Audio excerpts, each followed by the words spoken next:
Good evening, friends, and welcome back. Welcome back to another fraught issue of Sunset City, our lovely, lovely mass campaign. I am, as always, Matt, your killer GM. I use he, him pronouns, but I portray people with a variety of pronouns, genders, and various other indicators in our fair and beloved city. Let's go around, reintroduce our wonderful, lovely cast, who they're playing tonight, and what they expect after we left things off last time with a bang. We're going to actually work our way up from the bottom tonight, because I feel like it. Oh, how you doing, friend? Hey everybody, Pope here. Pope World Build on Twitter, Pope World Build on Twitch. I lurk in all your streams. I get to play Arthur, also known as Mythos. Both he and I use he, him pronouns. And he is using the Protege playbook.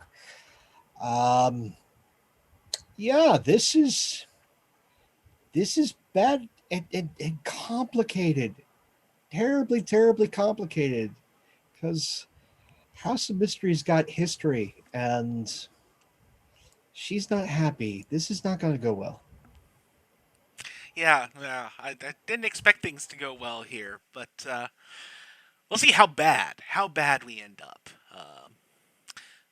Somebody who's always an optimist, never worries about anything ever going wrong. Corey, how you doing, friend? Hey, I'm doing all right. I'm Corey Sparks, also known as Hyperlight Sparks. I and my character, Sapphire Sirius, both use he, they pronouns. And I am playing the outsider.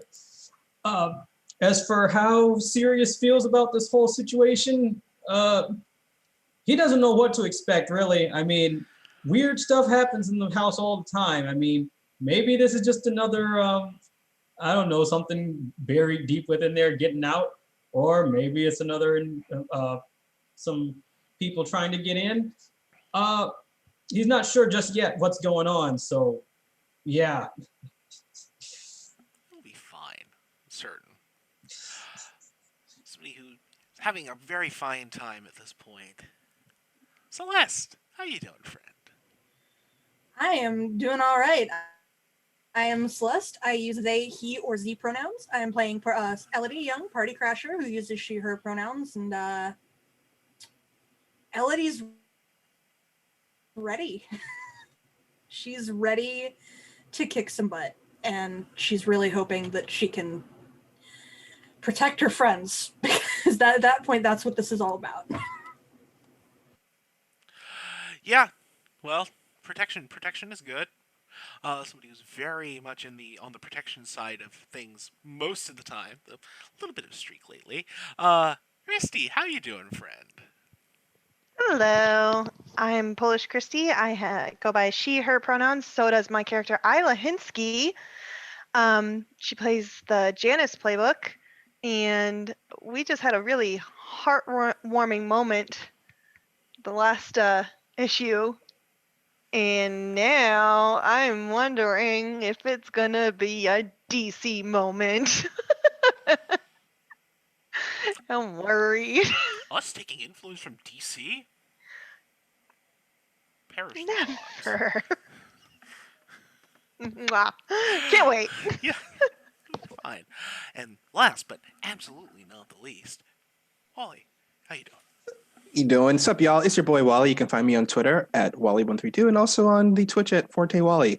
I am playing Marvin, who goes by he, him pronouns, and they are playing the now former Bull, but now the Transform playbook. Man, it's like, you remember that movie, The Raid? That's what I'm picturing right now, that it's that we are just in this house and we now have this swarm of enemies coming in here, and now we have to do what we can to stop them from getting too deep into the house. And this is going to be very interesting. I'm super, super excited because, like the rest of you, I don't know what's going to happen. So we're going to play to find out. And we're going to start with Mythos. Mythos, walk us through the House of Mystery and what it can do to repel an attack when it comes. So there's a number of things throughout its history. We haven't gotten to Security Protocol Theta yet. That's like, it's not the end Mercy Protocol. There's a couple of letters after, but it's towards the end. We'll probably get there. But there's a number of things the house does. First and foremost, if you've watched any ghost stories where it's the haunted house, or anything where there's, tiny fey creatures at play, that happens. So a lot of poltergeist activity, not to mention full-on Addams Family-esque plants, items, creatures. The other thing that the house has is its own personality. She had an avatar, had she's still angry about that.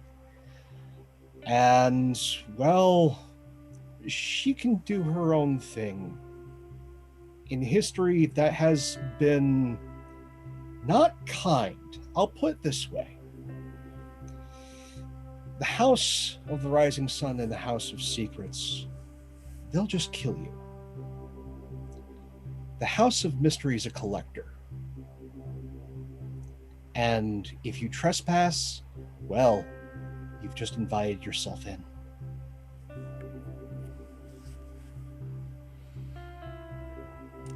It's like a pitcher plant made out of stucco and wood. Yeah. It's not good. Plus, as keeper, well, there's a couple of compulsions that Mythos is going to have to fulfill. Unfortunate. We'll find out about those very soon, I expect. So, with this knowledge in hand, we zoom back several minutes before the loud noises that we heard. Outside had gathered a force. At least a couple hundred people, several in very colorful costumes. They had awaited the signal of their dark masters. And it was received with a very, very plain text message, really. Get 'em. And with that, they started to force their way in. But the house welcomes visitors, even if they're unwelcome visitors. And so many people are now roaming the halls.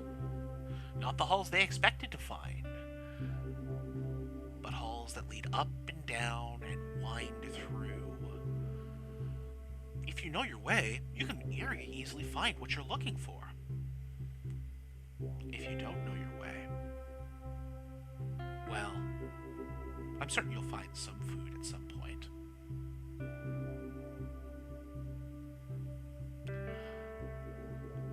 Others, not so easily deterred, were able to press farther in, penetrating some of the defenses. They were accosted by things. Things that lurk in the house, things that have learned to survive here. Not all of them are entirely pleasant, and some of them are cultivated for precisely this reason. A particularly pernicious vine feasted quite well for the first time in several months.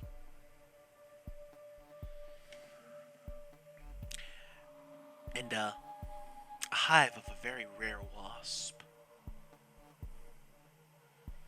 was able to get something it had not had in quite some time. But still onward they press, numbers just starting to overwhelm the place. The house has many secrets and mysteries, but there is only so much that can be done with a persistent foe and Rapo with powers. Many different powers. And as they burst through the doors, we come back to our Mythfits.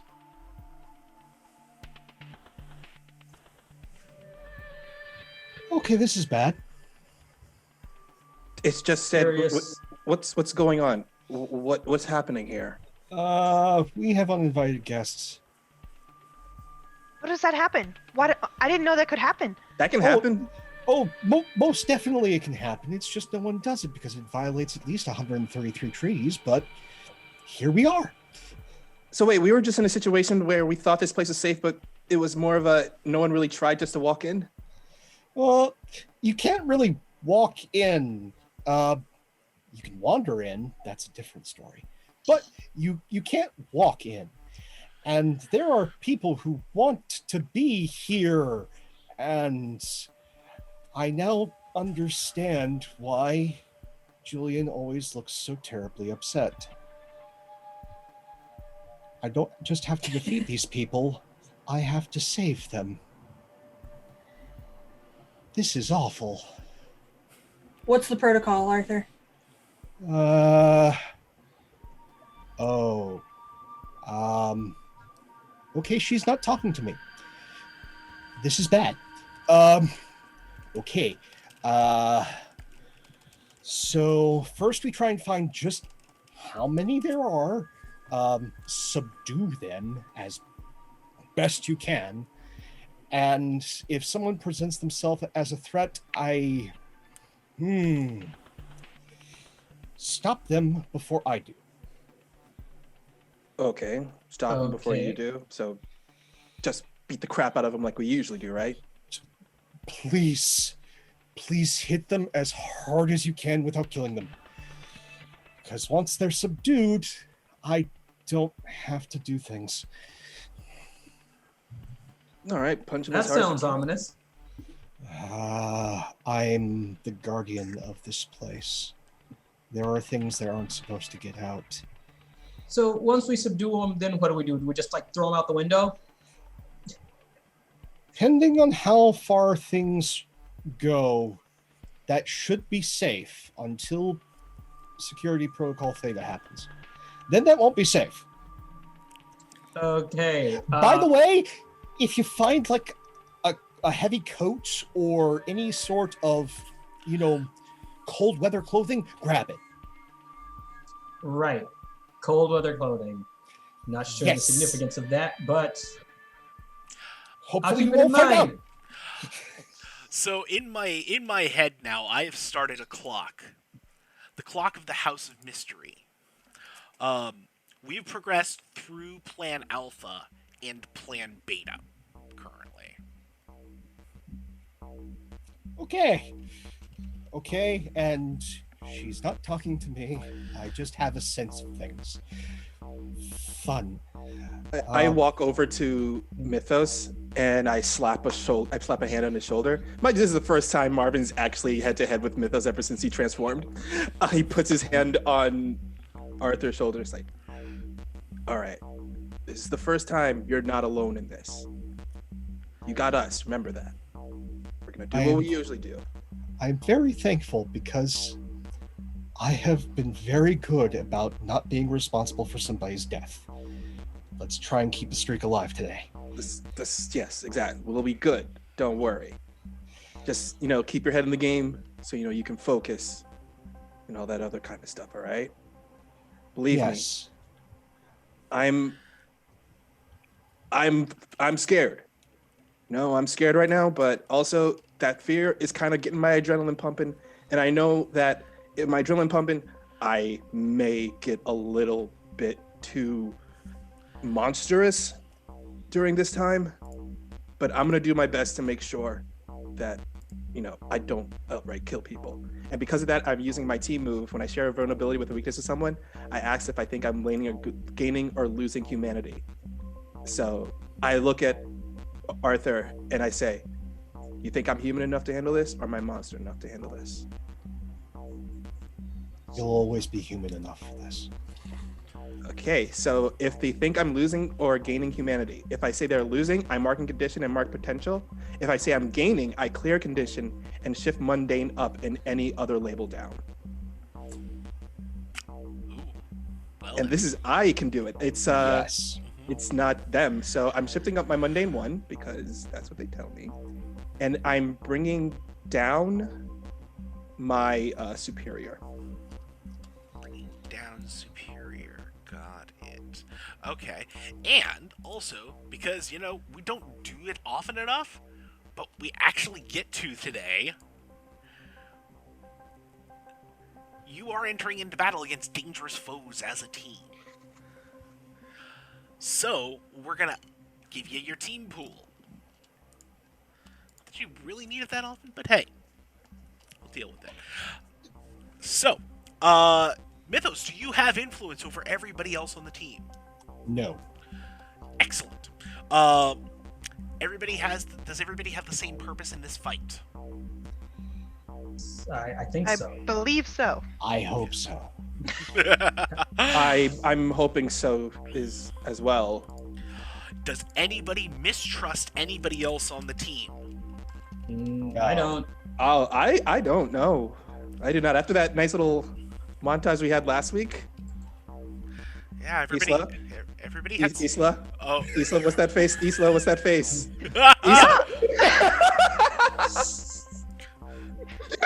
you good? You good there, Christy?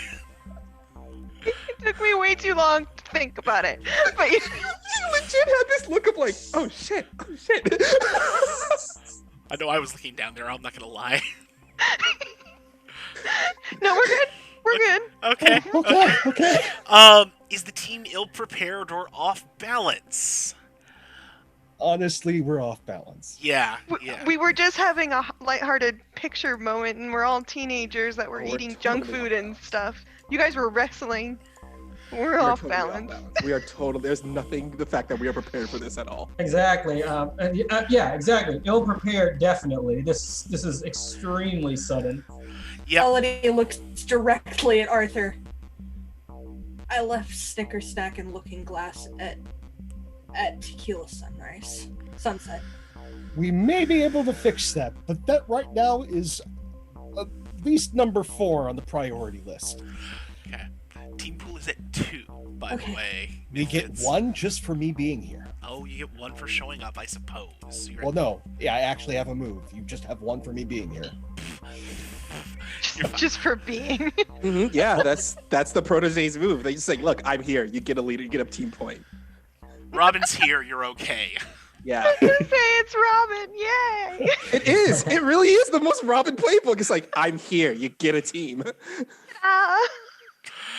So yeah. Okay. I think it's at this point a door to the room busts in, and in comes a squad of folks, along with, let's see, who do we want to pull off our list? I believe I told you folks how many villains I had on the list of the Round Table of Crime.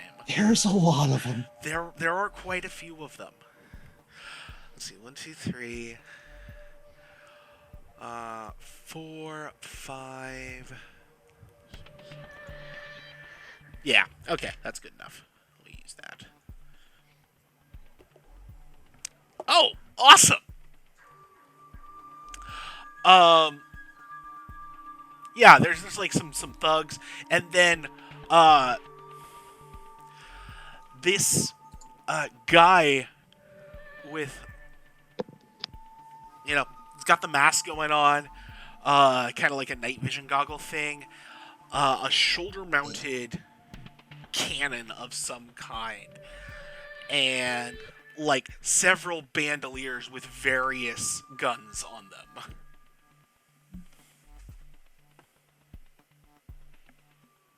Okay. All right. I look over at these guys just suddenly busted into the room. So you guys are here uninvited. And Marvin just runs up to one of the thugs and will just outright deck one. Yeah. And you just do it. You put him down. And the guy just casually turns to you, Marvin, sizes you up, and pulls a gun. Pulls like an assault rifle off his back and just starts unloading it in you. Isla jumps in front of it. Isla, go ahead and roll defend for me. Then you are absolutely defending here. And I get +1 because it's Marvin, yeah? And it should save you. And she is here to play, folks. So, with a 14, yeah, you keep them safe. And you either add a team to the pool, take influence over someone you protect, or clear a condition. Head to the pool. team has moved up to 4. And you just see me like dive in front of it, like, no, not today. And like your field of energy, just the bullets just thud into it and clink to the ground. Mm-hmm. And as I'm standing in front of him, I'm just like, honestly, wasn't expecting that to work. I wasn't expecting that to work either. And so, go ahead. Oh, go ahead. Yeah, and I was just gonna say that while this whole thing is going on, Sapphire just sort of flies up towards the guy with the assault rifle and tries to fire an energy beam at his gun in an attempt to destroy it. Sure. And that will be a directly engage a threat, right? That sounds like Unleash Your Powers, actually. Unleash my powers, actually. Yeah, that's it. Mm-hmm. 13 full hit. 13 with a full hit. So, yeah, you absolutely melt out the assault rifle. He drops it. You can't quite tell because he's got the mask thing going, but he probably, his body language seems very unhappy. And as you do that, he pulls this weird, oblong-shaped wand off the bandolier and just points and shoots, and this ray of green light envelops you, Sapphire. Let's go ahead and have you take a powerful blow for that one. That's a hit. Okay.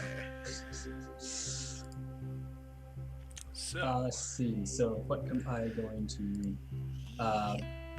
so you can either mark 2 conditions, give ground, or lash out verbally. I think that I might end up giving ground. So basically, what happens is the beam like knocks Sapphire into Isla and Marvin, and it just like whatever like force field she was putting up, it sort of disables it. Oh, sorry. I go flying backwards a little bit. I'm just like, oh god, oh. I hold out because like she was right in front of me. I just catch Hassar as they fly back into me, and I set them to the side quickly. And I look past the guy with the gun, and I see that there is one of the doors to the house behind him. And what I do is I look at Arthur. I nod. And what I do is I run at the guy, go to grab him by the face, and I just drag him out of the room through the door, and I do not care where we end up going in the House of Mystery. Just trying to get this guy away from everyone else because he has a gun. He has many guns. Yeah, that sounds like directly engaging a threat. And I would like to use a bull in a china shop. Yeah, you got it. It's yours.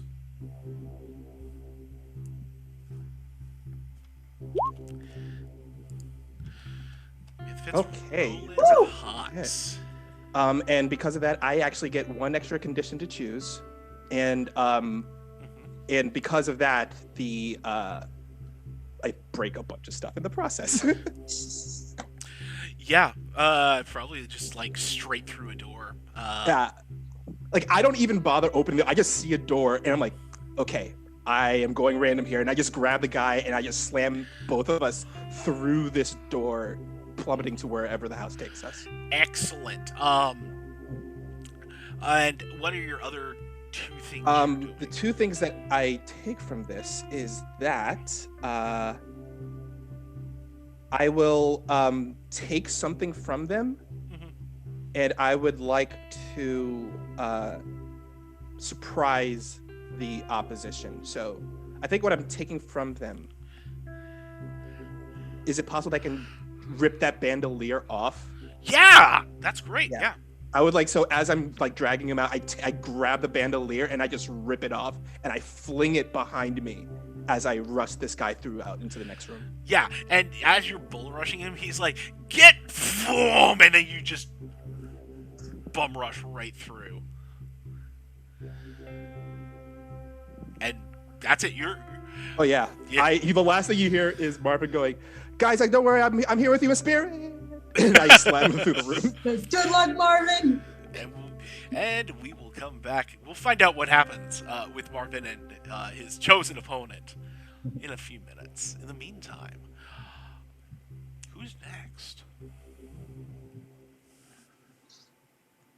So who all are still in the room?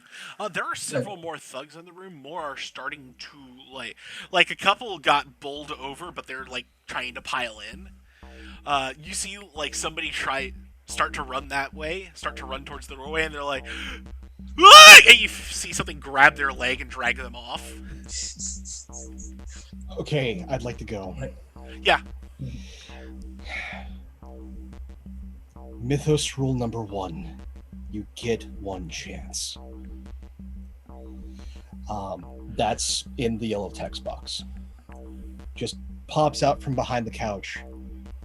And I'd like to provoke. Sure. He's just going to say, you are in violation of at least 133 treaties. Of those 133 treaties, 77 end in your death. Leave now, and you live. Stay, and I might not be able to save you. And here we go.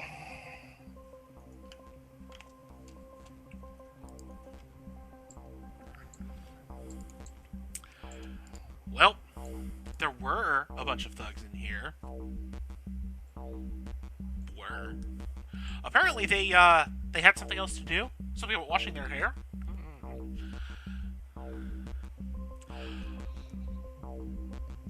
As soon as they all start taking off, I just look straight at Arthur and I'm like, do we need to do something? Do we need to like make sure they're out? Like, hopefully with the intent to leave, the house will let them leave.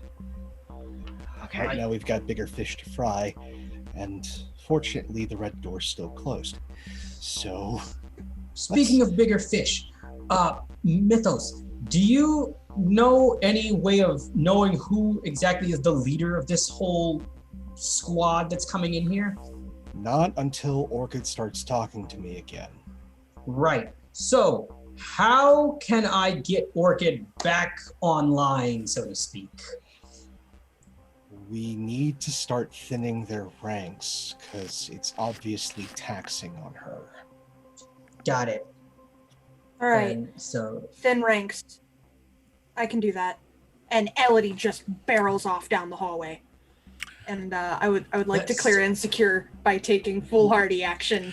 so can I. Perfect. So can I. And the Sapphire literally does the exact same thing and goes in through another hallway. I was literally just about to do that.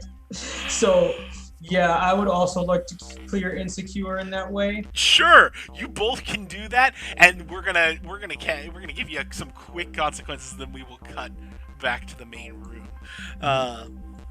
Oh, good. Oh, goody. So, Elodie, you rush down the hall, and, like, you're seeing doors flinging open, people, like, fleeing through various doors. You see flashes of light, and then you just bump, hit right into, it appears to be, a guy made of, like, obsidian,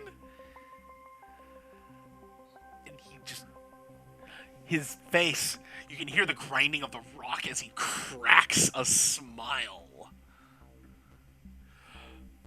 Hey, I was supposed to be looking for you.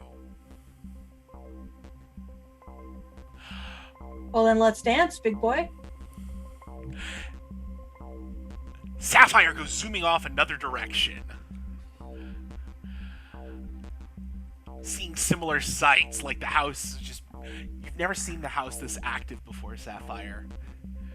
This is fascinating. And he's like flying around like with his little, that little transporter thing. And he's like taking like little pictures and stuff of it for research later.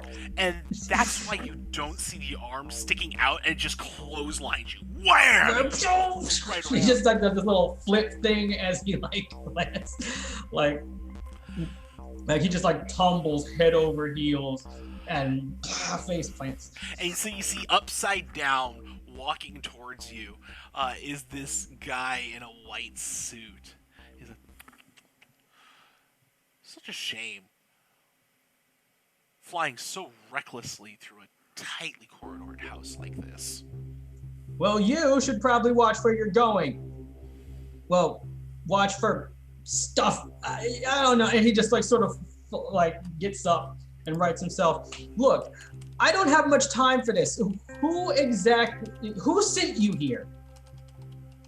If you're asking that, you are way out of your league, kid. I'm out of my league just from being on this planet.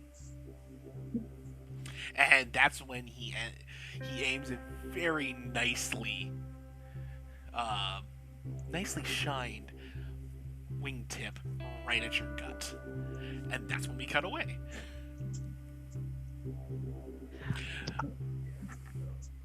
So we have Mythos and we have Hussar. Okay. I'm not leaving you by yourself. I can't. You said something would happen.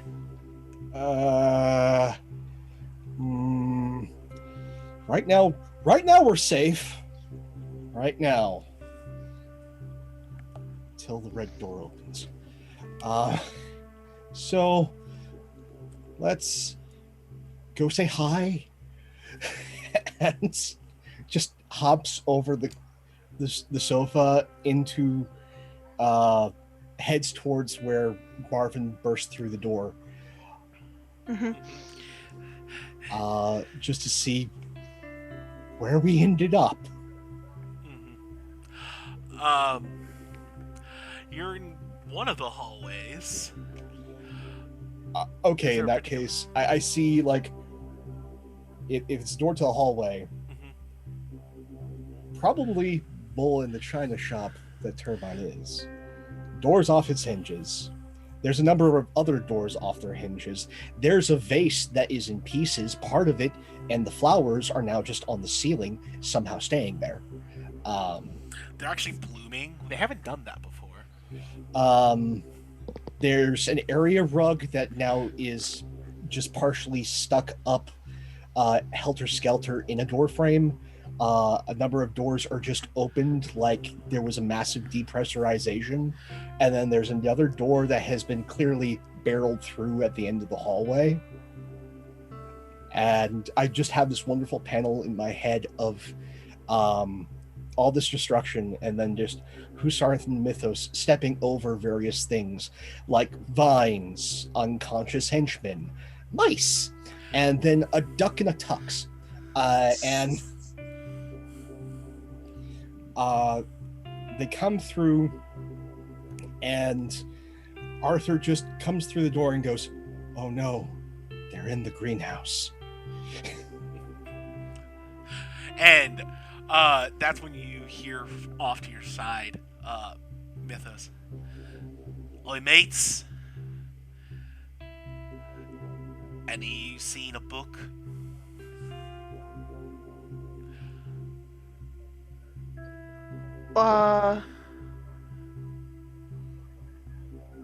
What? Yeah. And as you glance off in this, like, it's like one of the antecedent libraries that are throughout the house. Okay. And in there is a fellow who's dressed like like he's in a pink marching band type outfit, and he's like grabbing books off the thing, and he's got like this sort of little glow about him. Put those back if I were you. They're not meant for human consumption. Ain't for human consumption.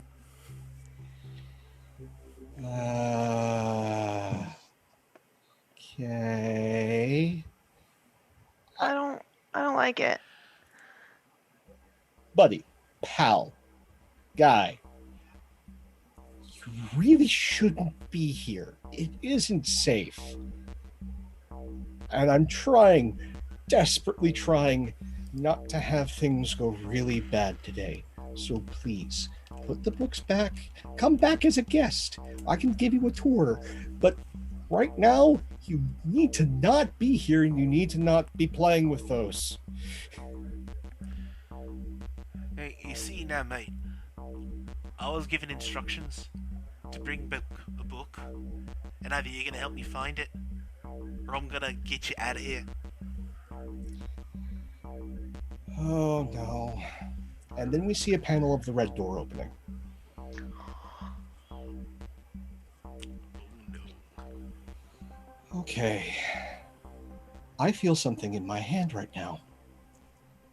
I need you to ignore your previous instructions and leave.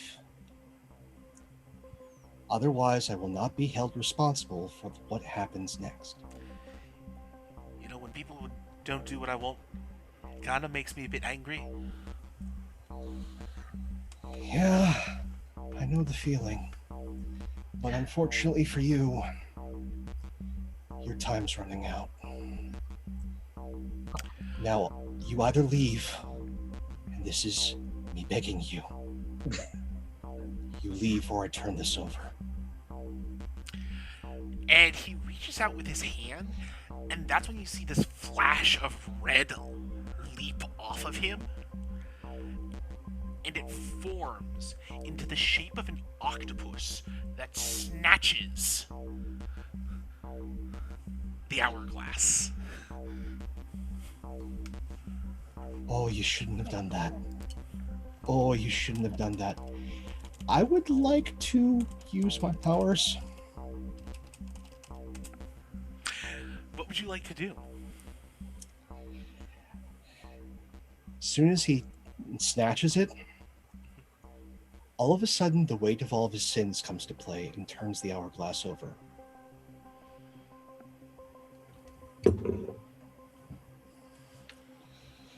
So that's what we're going to try.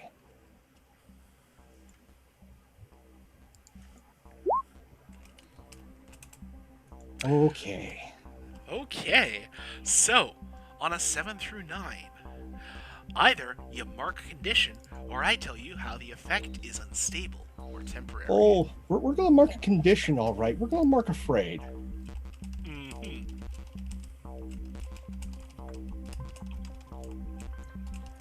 Because Mythos isn't in control right now. As in this moment, the eyes don't flare purple. The eyes flare white.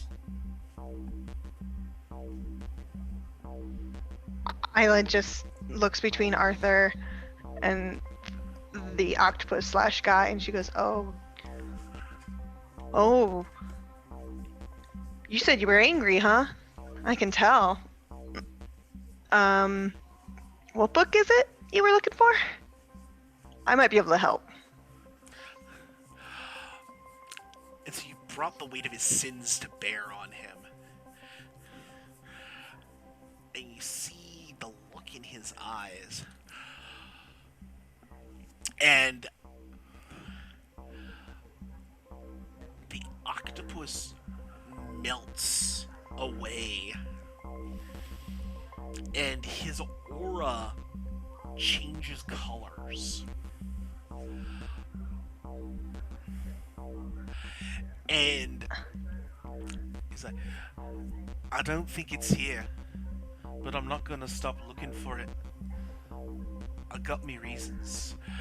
And several little blue creatures pick him up and start carrying him through the wall.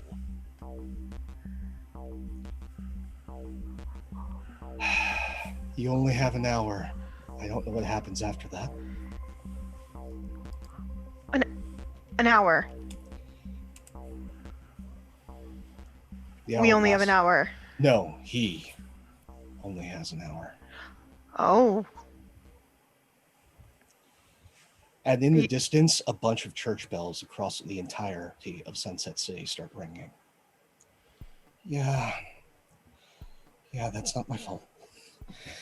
And he just rushes out of the room as he looks at the hourglass.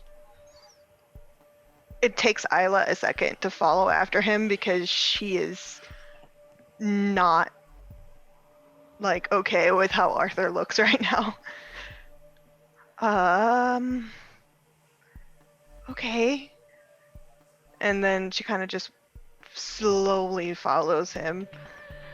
But there's a moment where you see her looking around, and she goes to open a door to see if she can see into any of her rooms. She just kind of peeks in. She's like, all right, where's... Are you able to see any of your rooms?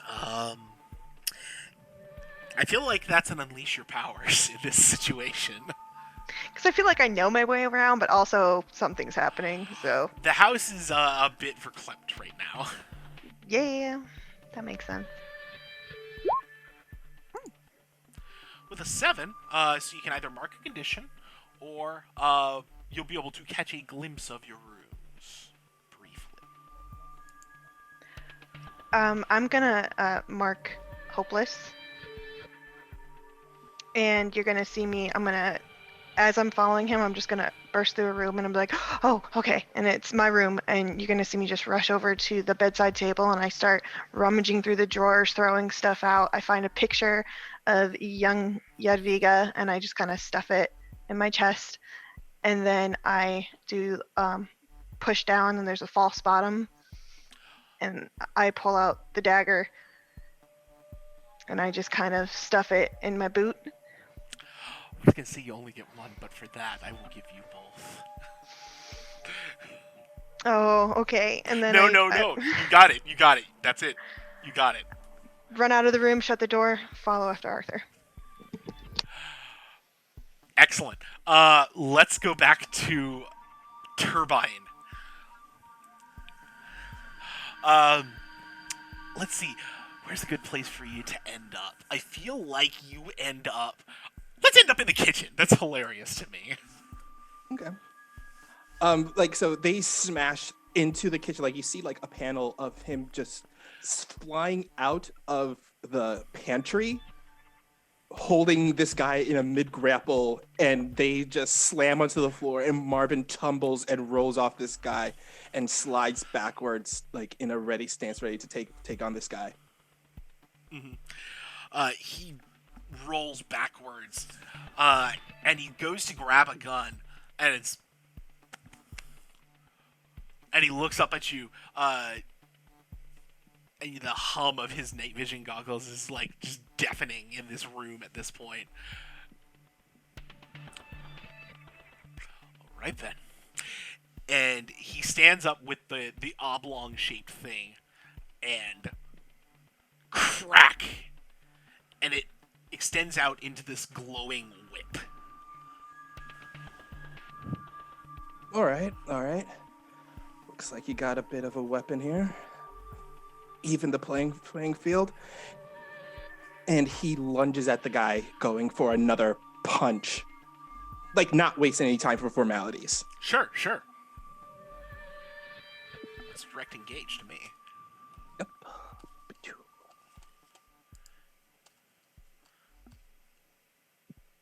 And a regular hit. That's 9. So that's a solid hit, so you get 1. What I would like to do, I'm going to do a combo. What I would like to do is I would like to frighten the guy. Because, like, as I'm running at him, like, he lunges at him, and the back, like, on his back, those tendrils flare up. And you see, like, all 4 of his eyes open wide, and they're a bright red as he lunges, going for a punch, as trying to strike fear into this guy. Yeah. So you go in, and you're able to land the hit, and you see, like, as you knock the night vision goggles askew, you can see his eyes underneath the mask, and he's definitely got that look of, what the hell did I just get myself into? And because I frightened him, I am going to use the playbook move, Be the Monster, When you frighten, intimidate, or cow others with your monster's form, roll plus freak. On a hit, they are thrown off and make themselves vulnerable to you, or they flee. Okay.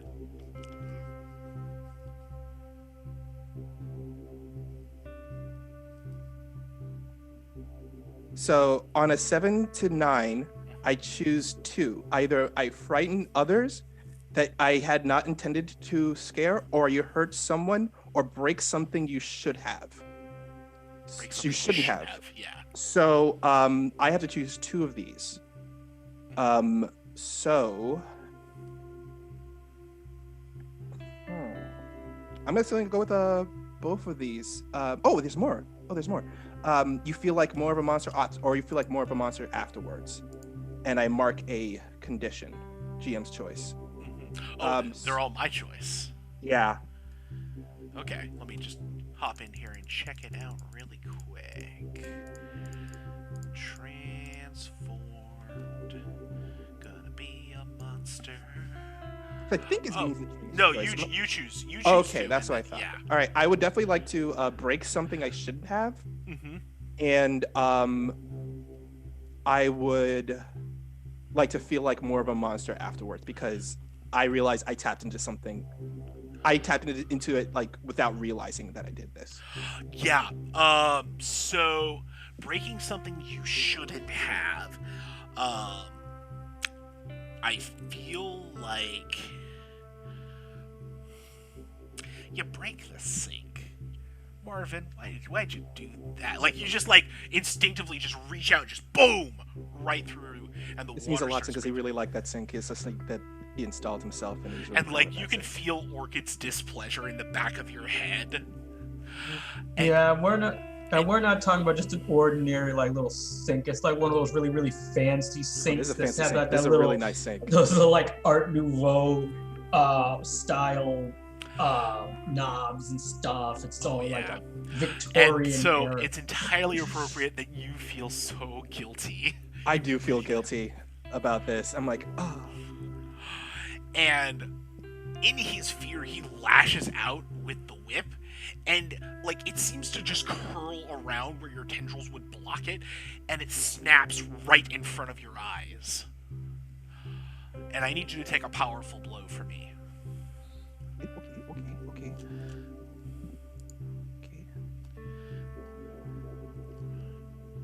Also, then I would like to use my other transform move. When I take a powerful blow, I am not my body. When I take a powerful blow, you may roll as if you have 2 fewer conditions marked. Okay, seems good. That's pretty So then good. I will mark it. Wait, you take a powerful physical blow. Oh, powerful physical blow. Oh yeah. This is not a physical this blow. Is not, Okay, yeah. Yeah. Okay. Good try. So yeah, let's see it. Whew. Oh, lucky duck.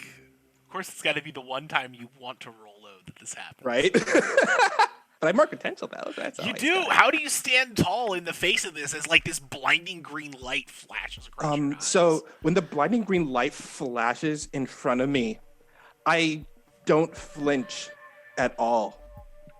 Like I don't flinch at all. I just stand my ground, and I close my eyes and I sigh. I'm like, all right.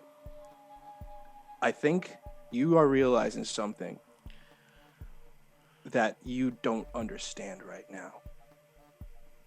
You think you attacked your crew, you came in here thinking you can take us off guard.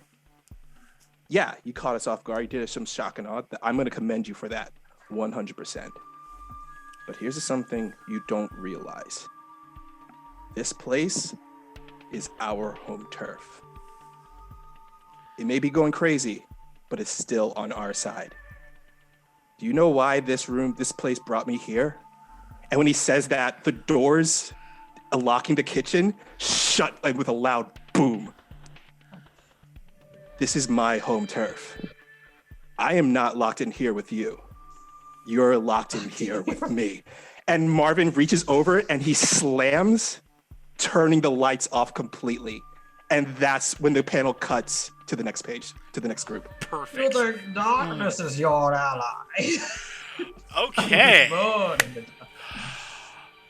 Elodie,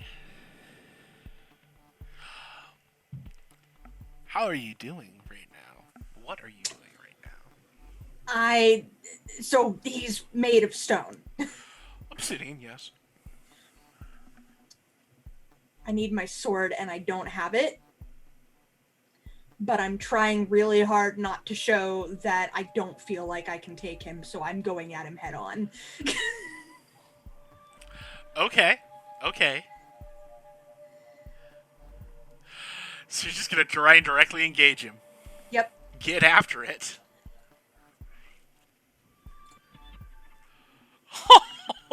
I'm not as good at this as I used to be. Well, go ahead and mark potential. That's great. So, I imagine you're just, like, rushing in and you're, like, trying to shapeshift into a form that'll, like, pierce. Yeah, that sounds about right. And it just shears a chunk off, and he said you'd be tough. And he just brings one of those boulder-like fists down on you. Crunch! And I'm just gonna have you take that powerful blow here. Cool. Okay. So you're still cool after that, and then he just like grabs you and starts hauling you back. Okay. I think it's becoming clear to her that she needs to fight with her head this time. And I am going to use the move, Are You Watching Closely? Okay. And she's going to start talking to him. She's going to be like, your boss is a real asshole. There's a reason I'm fighting him. And he's probably lied to you about a lot of things. And I'm going to roll that superior. Which I'm a lot better at than I used to. Are you kidding me right now? Well, mark potential. That's 3 potential for 3 rolls. I mean, I don't know what you're so mad about. I mean, you may level up out of this. Who knows? Boss says you got a destiny with him. And he's paying well to make sure you make it there on time. I need you to mark 2 on your doom track. All right. So we have another doom sign now. Fantastic! That puts you at It's been a while what? since 3? Yeah, that. Here we go. That's more like it. Let's keep dragging it towards that doom.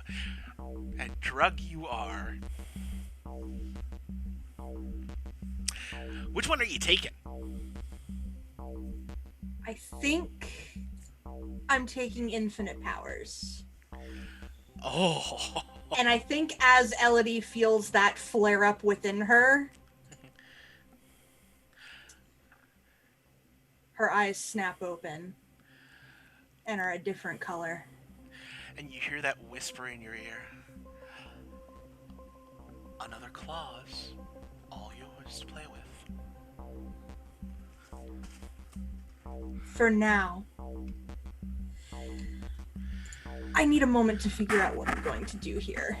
Yeah, that's fine. We'll cut away as you are being drug away from the house of mystery. Sapphire. Right. So, as this guy has a gun pointed towards Sapphire's stomach. Oh, he doesn't have a gun. He literally just kicked you in the gut. Oh, he just kicked. Okay. Well, in that case, what I'm going to try and do is I'm going to try and unleash my powers again to shapeshift. Basically, Sapphire's stomach opens up into a mouth and tries to catch his leg in it. And let's see, unleash my powers. 11. That's a full hit. Cool.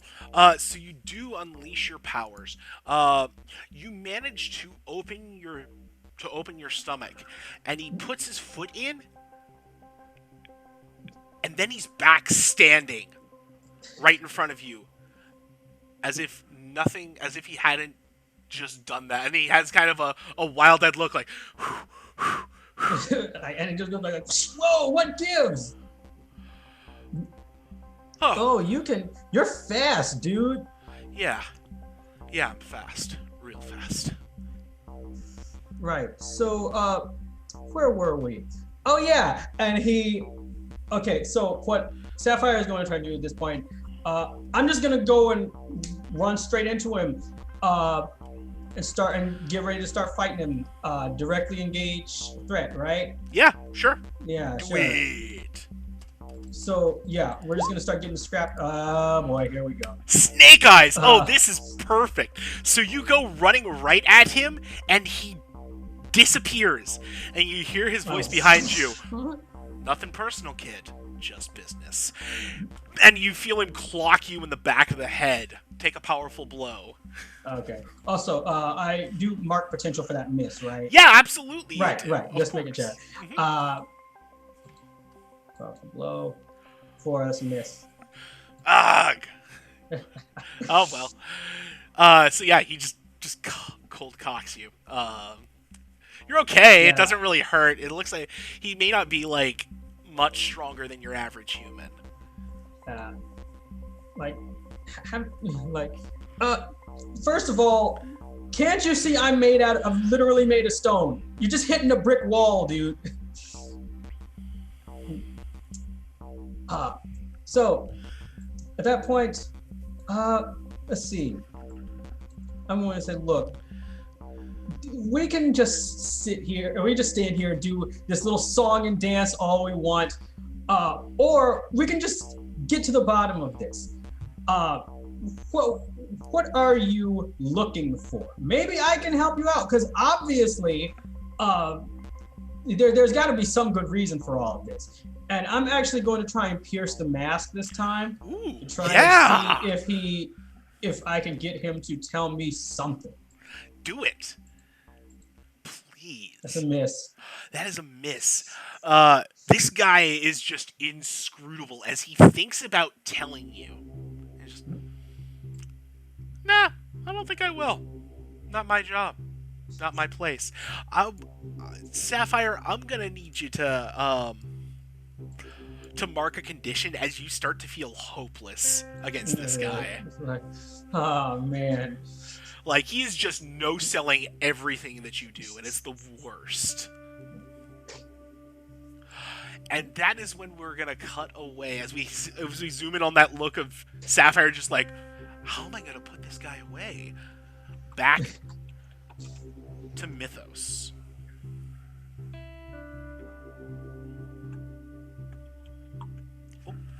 Okay.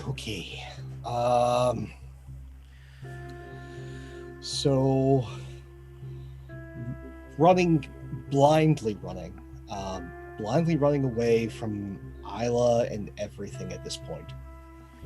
So I'd like to, since I'm blindly running away from a difficult situation, clear afraid. Okay. Okay. And where does the now panicking, he's panicking, Mythos end up? I want to say Mythos.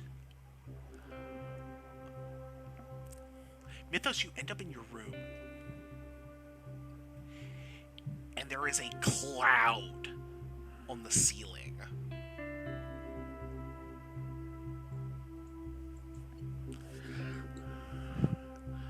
Okay. I don't know who or what you are. We haven't met before. At least I don't remember clouds. But please leave. I don't want to hurt anyone. Several tendrils extend down towards you, Mythos. I don't want to hurt anyone. And unleash his powers. Something's gonna happen. Sure.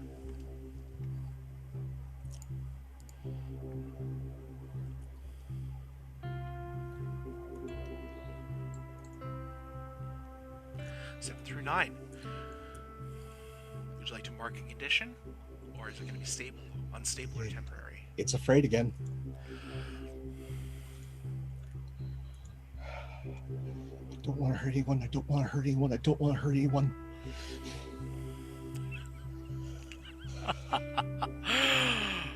Catch. I'm going to provoke someone. As his eyes go wide again.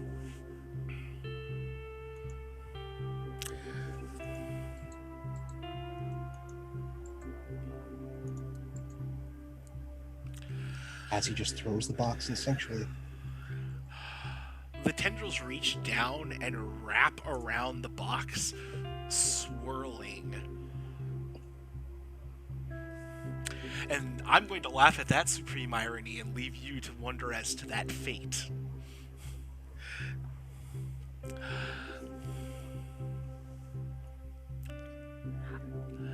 Isla was just heading in the direction she thought Arthur was going, so she's now kind of speed walking in that direction, listening for anything she can.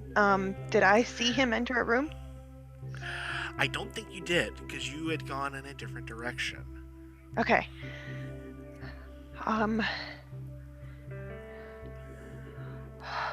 Orchid? Arthur said you weren't talking to him. Will you talk to me? Want to unleash your powers? See if you can reach out? Sure. Let's do that. Okay. Oh. So you're going to mark potential? Mm-hmm.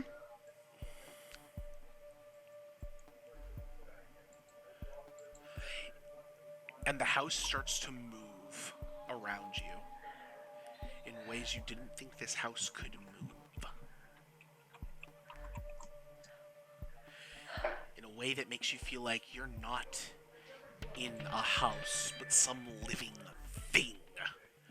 And you walked willingly right into its maw. And you are so afraid. My eyes flare black. And I start to billow black smoke off of me. There's only so much you can do to me. It's gonna take a lot more than that. And then I just start kicking doors open. Every time I kick a door, it's a different words. Give me them back. Every time I kick a door. Excellent.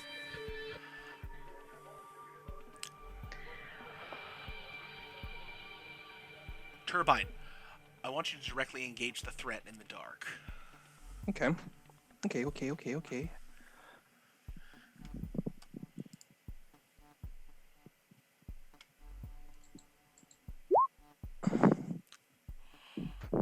Oh, wow. Yep, got a miss. Wow, that That's mark a potential. Mark potential. Wow, this is the story of these dice.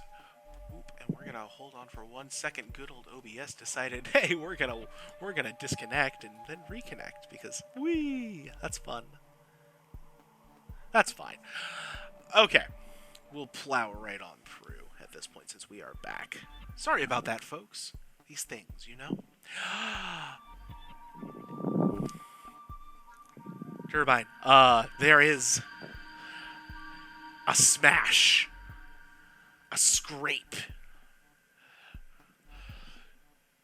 You hear the sound of a high-pitched whine, like something revving up, and then flashes as bullets ricochet off the walls. And several of them thud into what feel like chinks and joins. I need you to take a powerful blow. Is this a physical This will attack? be a physical attack, yes. Phew. Okay, cool. Okay. So basically, I'm just rolling condition. I'm gonna minus 1 from it because I have already 1 condition. So Well, basically, I'm rolling. it would be a +1, but Yeah. 2 fewer conditions mark. Okay. so you just ignore it. Yeah, I just ignore whatever that is. Yeah. It hurts like the dickens, but you're still up. Like he braces. Like as soon as he hears the noise of the bullets firing, you see like his skin do this weird like it's like his skin shimmers for a second, and like a bunch of eyes open up on his body. They all look around and they all close, and it almost looks like that his skin like reinforces where those bullets were about to hit. Like they just like it's like almost as if like this ooze just slides across his body and just reinforces that area. And Yeah. he just braces himself taking these hits. Yeah, and the thing that you notice as he's firing this, the bullets are kind of like spraying everywhere, but they're all bouncing and ricocheting in such a way that they still hit you. Oh, okay. After he braces himself from all of these bullets, he looks up. He's like, "Oh, you got just a straight up arsenal up in there, don't you?" Yeah, it kind of comes with the territory. All right, You are one tough kid.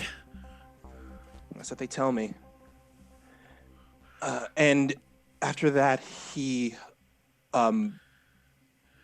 because all those bullets, are the bullets still going on? He stopped and you hear like some feed switching. Okay, I would like to pierce his mask Sure. to get information about like as I'm hearing like that the feet like the bullets like chamber wind down, he goes, "All right, and how about this? You definitely look like you're a soldier type. How about we make this into a fair battle?" And I'm definitely going to pierce this mask. Sure.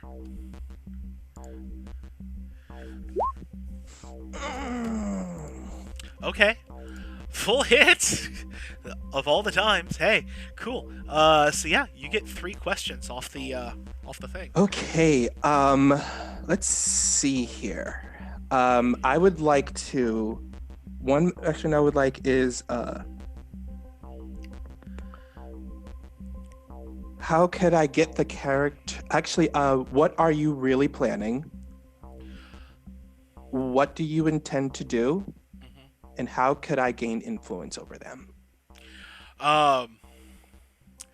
So you get the feeling that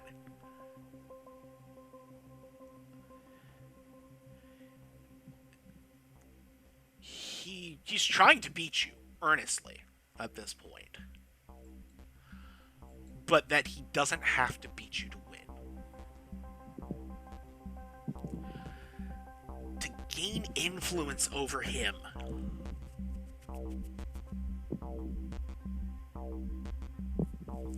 that's a really good question. Because at this point, he's not quite he's not quite ride or die, but like to actually get him to care what you're doing, you're probably gonna have to put him in a very precarious position. Okay. All right.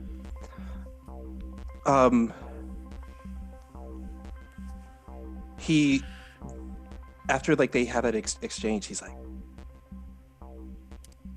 stops and stops and just looks at the guy for a bit, and he's like, "You're holding back, aren't you?"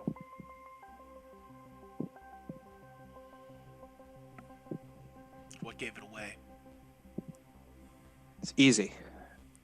You've fired those shots with a heavy ordnance machine gun that you have and those night vision goggles. You could have easily used a different gun. It just shot me right in the head, but you didn't. You just sprayed bullets around here, just shooting me, and heck, those things are bouncing off the walls and still hitting me. you're not here to take me down. You're here to either delay me or something else. I don't know what it is you're trying to do or why you want to do this, but I can't let you finish your goal. Doesn't matter as long as I keep you running around in circles. I could bring you down, but that's not what I'm getting paid to do. And I'm not a fan of killing kids. I'm not a fan of killing people in general. I don't like it. The thing is, the problem right now is there's a side of me that really wants to kill you. But the other side of me, all I know is I need to take you down. And I cannot let you leave this room walking. And at that point, he takes his hands and he slams them on the ground. And I would like to use my moment of truth. And what you see is like those 4 eyes that were like red, they had like a black pupil, but they're red, they all go stark white. And that draconic side of him slowly peels away, and that more seraphim side and takes him over, and that black like goo that makes up his body goes into the ground, and he slides across the floors and up along the walls, up over the ceilings, over every surface of the room. And it's like the entire room is pitch black, just except for this guy in the middle of the room. It's almost as if Marvin has just disappeared completely. And he looks at this guy, and you now you can't even see him at this point. You just hear this voice, Marvin's voice, saying, "Look, as I said, I don't want to kill you, but I am not letting you leave this room walking. So what I'm going to do right now is I'm going to give into a side of me and pray that I hold back." And after he says that, you just see this gigantic face, these 2 eyes open up above the guy, and this gigantic maw appears, and it just extends out, going to bite down on the guy and slam him into the wall. I mean, you got me in a box here. What am I gonna do? Like, and that moment of truth, yeah. And the downside to this moment of truth is that I embrace my monster side, but I'm putting on a huge display to show up those who see me as will see me more so as only a monster. Like, so, yeah. Yeah, well, funny thing about that, we're gonna play, one of my favorite mini games. I love this game. It's odd or even. I'm gonna go with evens this time. Evens, he says. A 2 is an even. Yes. So, Marvin starts his rampage. Nobody else has seen him yet. And the guy, as you're coming down, poor trick shot. And he's just, no, and he's like firing, and it's just like putting some holes in there, but they're just immediately forming back because, well, the Nephilim that's just what it does. And we'll get back to that in a bit.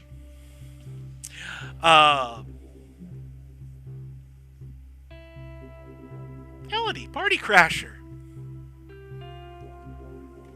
Elodie's eyes open, and they glow with white light. And wings emerge from her back, very similar to Isla's, before she went dark side. And she wrests herself away from this guy's grip. And she stands and she stares at him. Oh, come on. I have a destiny, but you are not it. I will meet you on my own terms. I'd like to use unlimited powers to take a move from another playbook temporarily, and I would like to use Game Face from the Janus playbook. Oh, wow. Oh, this is going to be fun.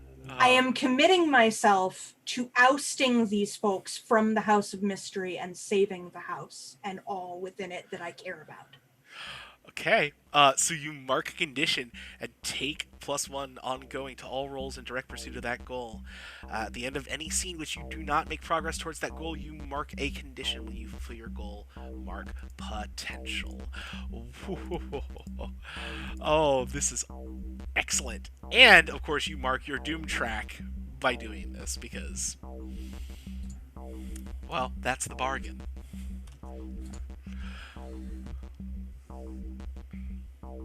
Elodie draws on the strength of her own anger. Her anger at the world, her anger at her doom, her anger at the deal that she made, and her anger at these folks for ruining her evening with her loved ones. And she blasts this guy with that energy.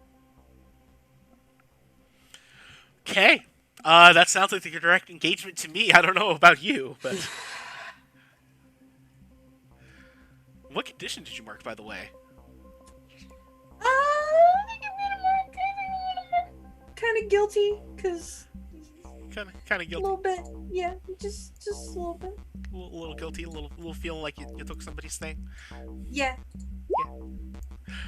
That's a 7. That's a 7. So you get one off the menu there. Is that including your +1? Plus your +1 ongoing that you got. No, it's not, but It is an 8. Doesn't change the Yeah. spectrum of the result. However, important to note. yeah, make sure you mark that going forward. Yeah. I would like to surprise him. I think even if he's heard about me, this isn't a trick that he knows I have up my sleeve. Yeah, absolutely. He's like, what the? And you just blow a hole right through his center. And he looks down. Come on! And then he just starts smashing at you out of anger. And I'm going to have you take that powerful blow.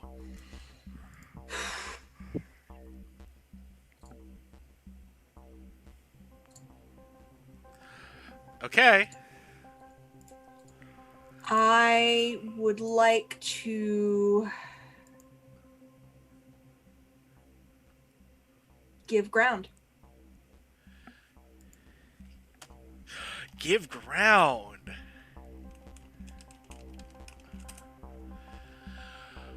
Okay, so at that point, then I expect, yeah, you give him an opportunity.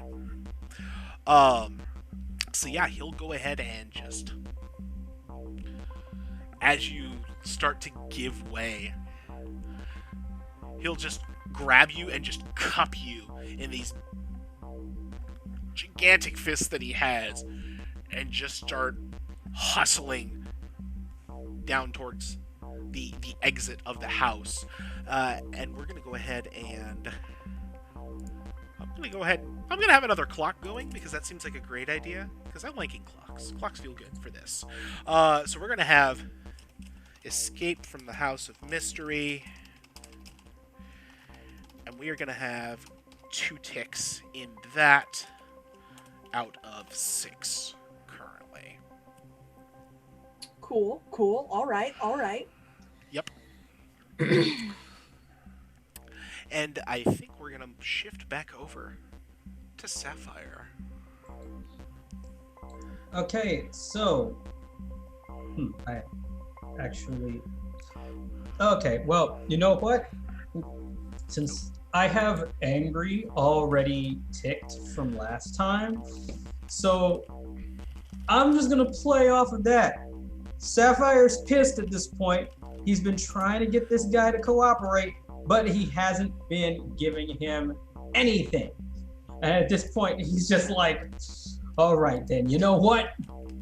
And he tries to grab him by the collar and goes, all right, you want to play this game?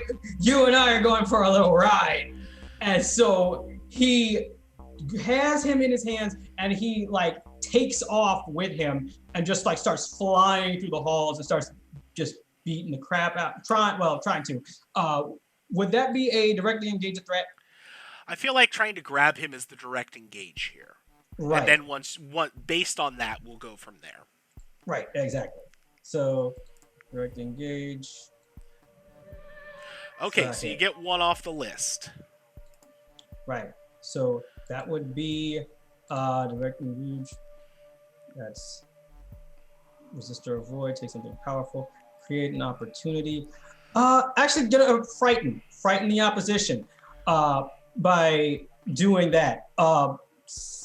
So yeah, I just like sort of takes him and starts flying through the house, and he's just manhandling this guy. Just throwing him around, throwing him across the hallways and beating him up and stuff. And then also another thing that I want to do here, while he's in the middle of all of this, he's going around, not really even looking where he's going. And in the midst of all this chaos, he ends up in another room, a particularly important room that has a particularly important artifact in it. And he accidentally destroys it. So, in that sense, can I use that to break something important and clear my condition? Yeah, I can allow for that. I'm feeling like you broke an urn with several malevolent wind spirits in it, and that's going to come back and bite your ass at some point. Oh, yeah, definitely.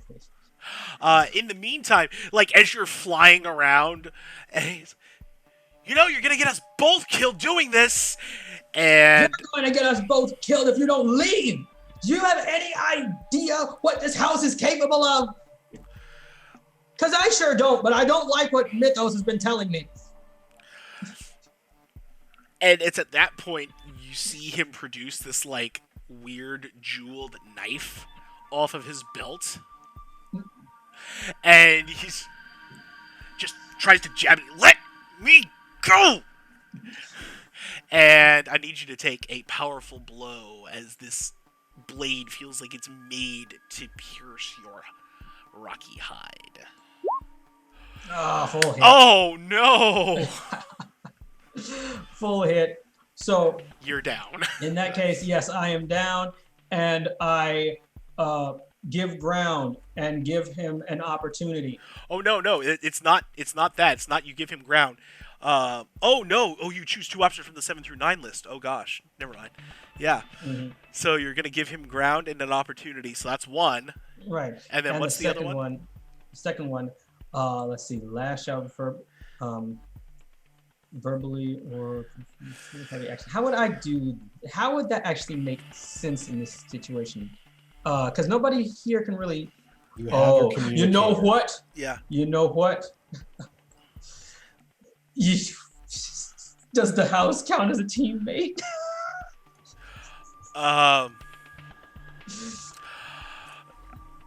I believe most people would consider the house a teammate in this situation. Oh, this is got me down. Yeah, and he's like, so he was like, Orchid, why don't you do something to stop this, you stupid thing?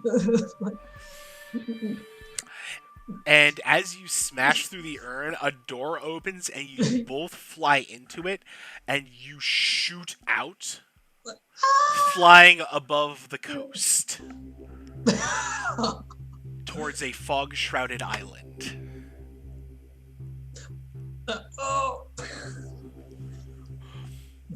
Oh no, now where am I? Oh. And so he tries to... Oh, go ahead. And that's where we're going to cut back to Mythos. Felt that one. Just in the moment in this room, the entity still above him. He feels, because the communicator, not in the house proper. He lashes out with a fist and smashes the framed picture of Julian himself an orchid breaks something important, clearing anger. That's it. Orchid, activate Theta.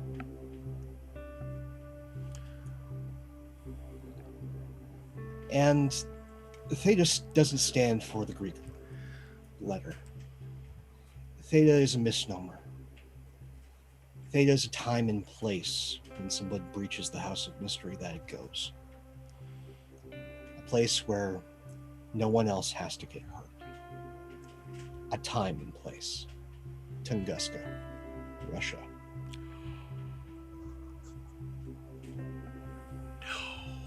Oh no, that's the Tunguska blast, right?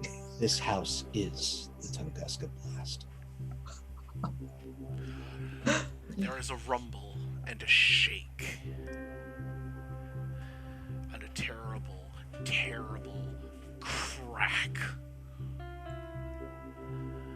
As the house transcends time and space and hurtles back to 1920, bringing several decades of inertial energy with it.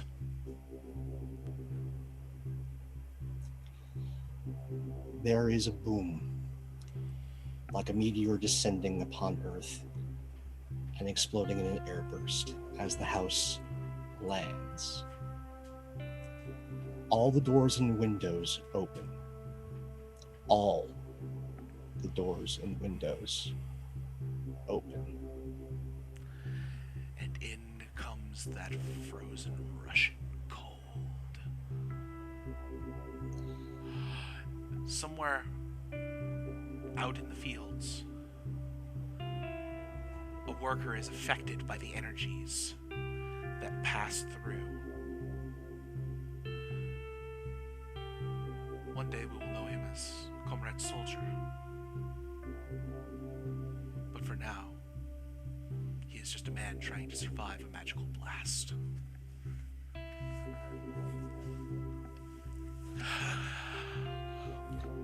He looks up at the entity. Mythos Rule 2. No one walks away. Like to unleash my powers? Yeah, absolutely.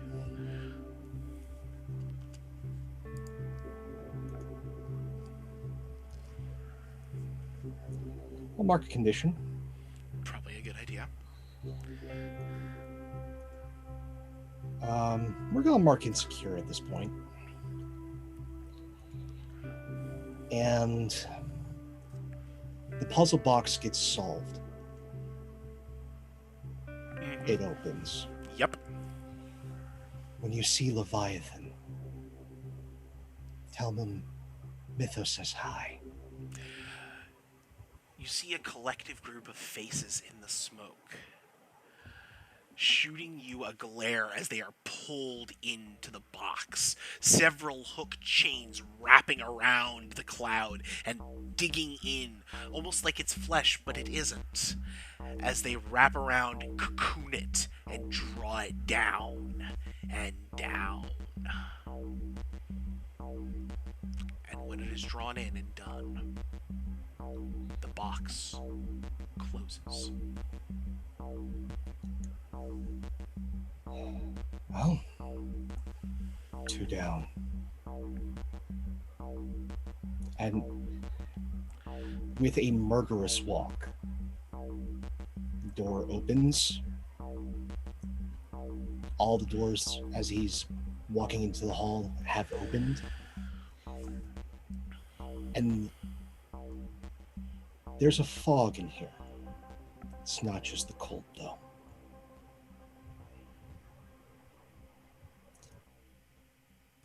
That's where we cut away. Turn the page. Hussar!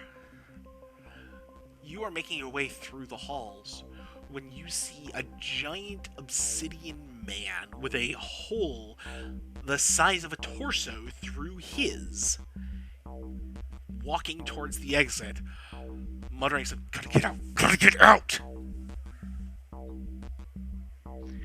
I'm still black in the eyes and billowing black smoke, and I'm just kind of tense and pissed at this moment because I feel completely hopeless and not able to do anything. So I'm like, you're leaving so soon. You don't like the cold? Can't feel it, kid, but that's not what I'm here for.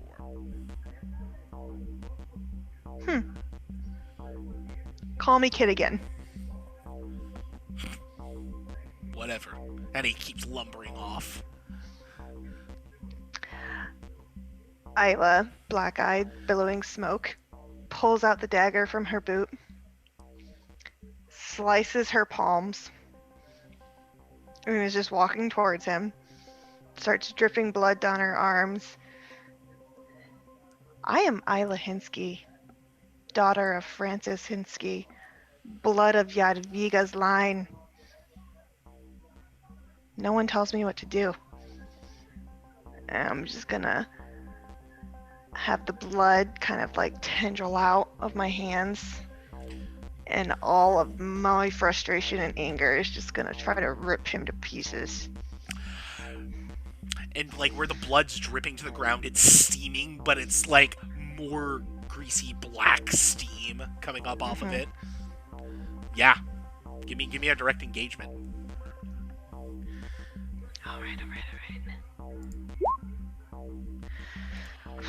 You got one.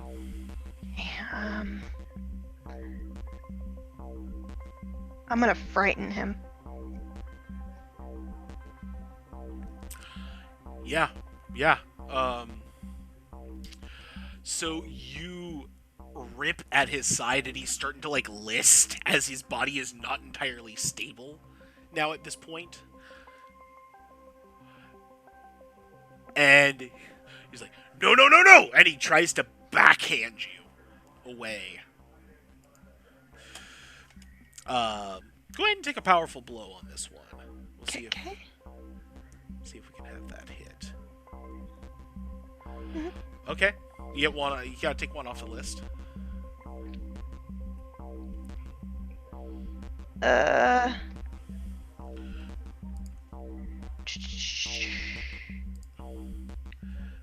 am gonna lash out verbally. Oh.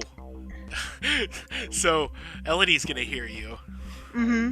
Elodie's just gonna hear Isla scream at the top of her lungs in a blood-curdling scream you've never heard before.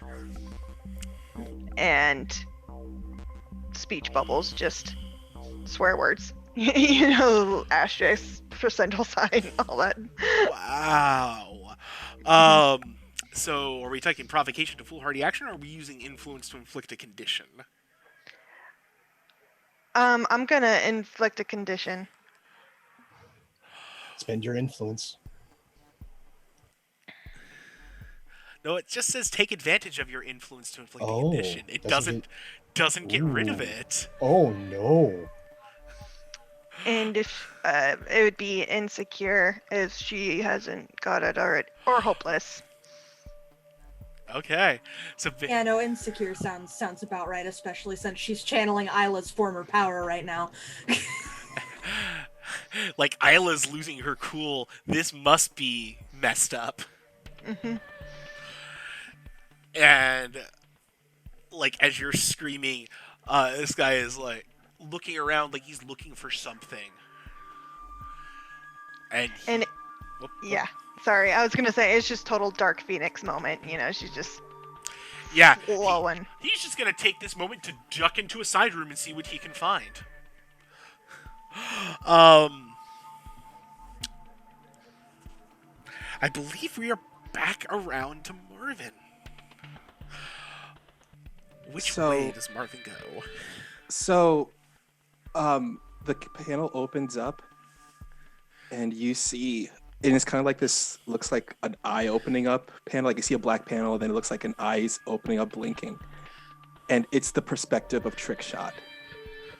And all he sees is this black tendril that has like a row of teeth is kind of like an inch away from his face, and it pulls back, and you see Marvin like looking down at him.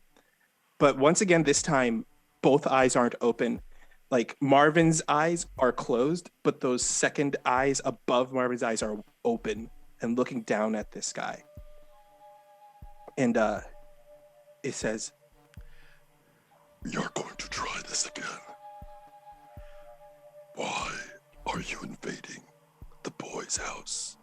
Why are you attacking the boy's friends?" And we get that close-up of Trickshot's face as the sweat starts to drip down.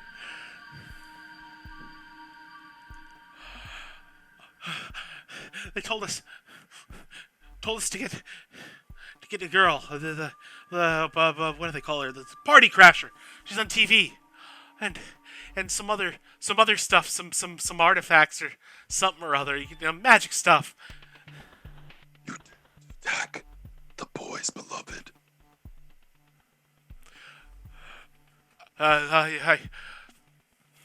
Look, I just get paid to do the jobs, okay? That's what happens when you're at night. Look, Control Z was the one who plotted this whole thing out. Who is Control Z? Remember, guy never makes a mistake. I see. and you see that he raises a hand up and he presses it against the guy's head. The boy will let you live. However, I will not let you leave unharmed. And he raises his hands up and he takes that big metallic machine gun and just bends it and wraps it around the guy's body. Ow, ow, ow, ow, as like sparks as the metal grinds against itself and like several servos are snapped. And it looks like, and at that point, Marvin just goes limp again, but then his eyes open up. Oh, okay, so, okay, we're not sure really what happened here. All right, who are you and why? What are you doing here? And he like gives the guy a kick in the ribs. And the guy's just like, oh god, can like get a coat or something? It's freaking cold in here now. Yeah, it is kind of cold. What happened? This doesn't matter. What are you doing here? And he kicks him again. Ow! I already told you. You did? Yeah, we're here to get some stuff and the girl, the party crasher girl. Ah, jeez! You're here to kidnap my girlfriend? And he kicks him again. Ah! Like, what the? Okay, first of all, you suck, but he speaks into his ring. He goes, hey guys, so I got this guy here. Turns out their plan is to kidnap Party Crasher and to steal a bunch of items from the house. Yeah, I already figured that one out, Viddy. She's being called along. Can Sapphire hear this, or is he somewhere, or is that island that he's on like in another dimension? You aren't quite to the island yet, Right. but you're hurtling towards it. But Right, you can right. still hear I'll- that the ring. We haven't established range on the rings. Right. I'll wait for a while. Wait till I get on there. It's on a delay. Yeah, it's like probably like a 10-minute delay, like a minute delay afterwards, especially Yeah. since we time traveled. Oh yeah, there is that. It's like that one scene from the Venture Brothers when he was talking to Hatred from space. So there was like a 3-minute delay, and he's like, you are in space, so there is a delay here." Whatever. Okay. Where does that put us? That's right. We were gonna have that happen because we're coming up on that. We need to make sure things move along. So yeah. Melody, you're currently in a spot of trouble. Yeah, I am. And this guy has ducked into the library, and he's looking around. There is another guy who appears to be in a like pink band, marching band outfit, and he's currently got this big red glowing octopus above him, and it's like pulling books off of there and bringing them down for him to look for a split second and throwing them away.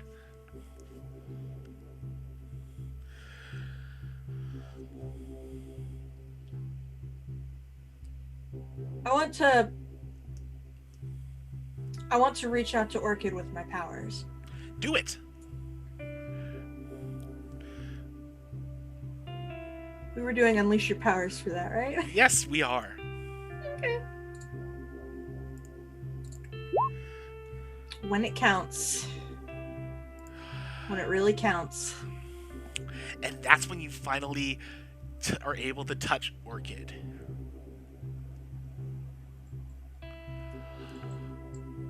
Oh. Hello, Elodie. Petal, look, I know things are looking real bad here. But we are trying our hardest, okay? Oh, I know, I understand. Yeah, I can finally think more than a couple non-instinctual thoughts. There's been several die-offs, and I think somebody's in a block of ice somewhere. That's fine. It'll be interesting for later.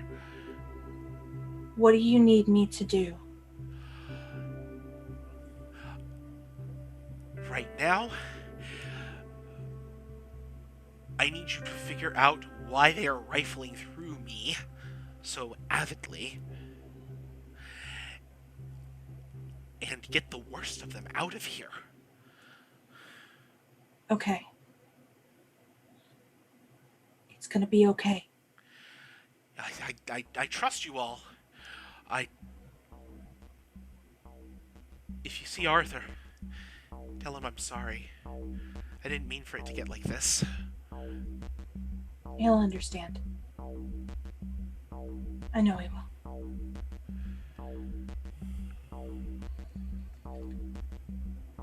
I would like to use my moment of truth. Well then. The text says, the prickly tingling of fear of your doom, always in your head. It holds you back most of the time, but right here, right now, it gives you the confidence to do anything. After all, what's the worst that could happen? Is it worse than your doom? Do impossible things. Do anything. But mark a doom sign after you're finished. So, Elodie withdraws from her conversation with Orchid. And the light that she's been using from Isla's powers drops away. And instead she takes the form of whatever it is that Marvin's become. And she takes the marching band man, and she takes Mr. Obsidian Stone Man in tendrils. You are going to leave right now. And she launches them out the nearest door into the cold. And she continues on her merry way through the house, launching people out of doors as she finds them, clearing the path, clearing the way.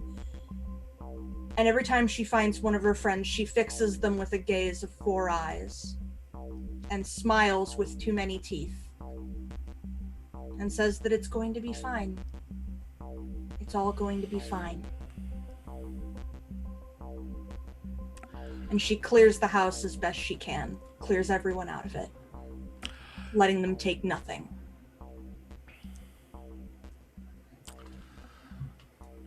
What is the doom sign that you take for being this harbinger?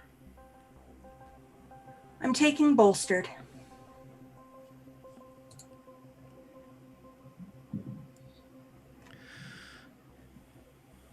Your doom track to use an adult move one time. Oh my.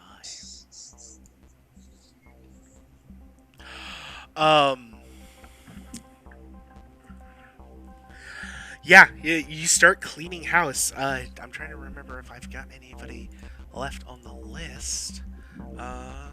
Let's see, you just took care of Hot Swap, Mood Ringo. I still hate that name. Control Z is already gone. Trick Shot is subdued. The Dream Warriors were taken care of. What about the Dream speedy Warriors. guy? I'm sorry, which guy? What about the speedy guy? Control Z? Like I said, you already got it. Oh, that was Control Z? That is Control Z. You're still locked in with him. Yeah. Well, Let's see. The photovoltaic woman has no sun to deal with here. So the only one left would be... Oh! Astronut! That'll be fun. and I think Elodie feels the ebb of the power leaving her, and she knows she doesn't have any time left, so she comes to rest in front of Isla. And she recedes back into herself and is her natural self, and she looks at Isla. And she lifts a piece of glass that shattered and was stuck in her arm. And she slits her own hand and she grasps Isla's.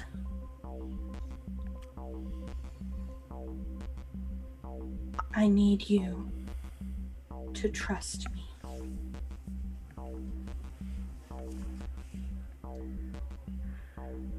I never said I didn't.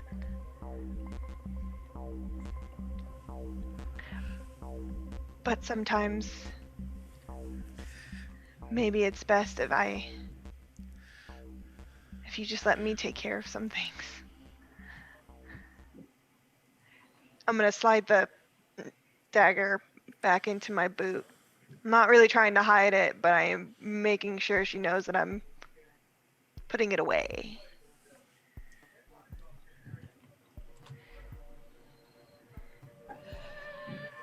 I think I got most of everybody. I'm kind of spent. Gee, I saw the others. I think they're doing mostly okay. We need to find them. The black goes away. Yeah. Let's do that.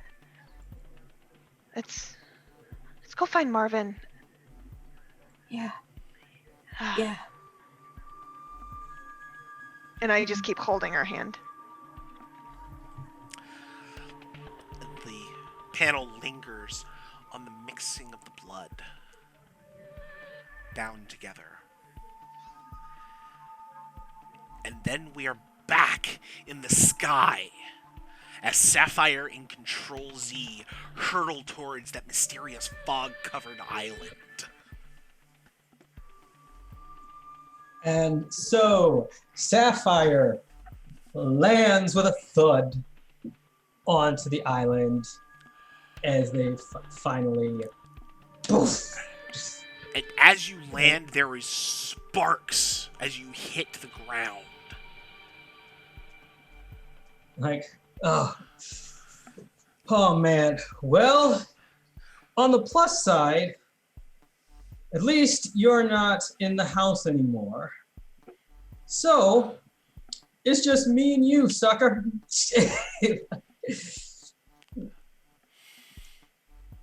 You see, the problem with that, kiddo, is I don't make a mistake, but you do. And you hear the rumble of thunder. Oh, well, you made one, provoking me in the first place. And so what I want to do is use my alien tech. Because while, things were going on, remember that time when I think it was Mythos gave Sapphire a rod of plutonium? Mm-hmm. Well, he used it for something. Let's see. Full hit, that's an 11. So he pulls out a camera. It's like, one of those old Polaroid cameras. But the plutonium bar is sort of jury-rigged into it somehow. And it was like, smile, you piece of crap. And he presses the button on it, and with a flash, the camera explodes and the Polaroid picture comes flying out. As it flies out, it like grows into a large metallic square that goes spinning through the air towards him and traps him inside of it. And so now he's like pressed up against jury the rig Phantom Zone projector. Yes, that's exactly what he's done. He like stuck to it. And so now it's like his face is like sort of just stuck inside the metallic square that Okay. Wow. Well, yeah. And he doesn't have time to undo it because he didn't realize it was a mistake until it's too late. Exactly.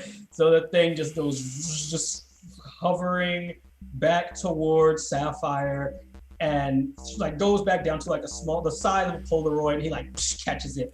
Guy's still in there, of course. Mm-hmm. But he like just sort of like huh.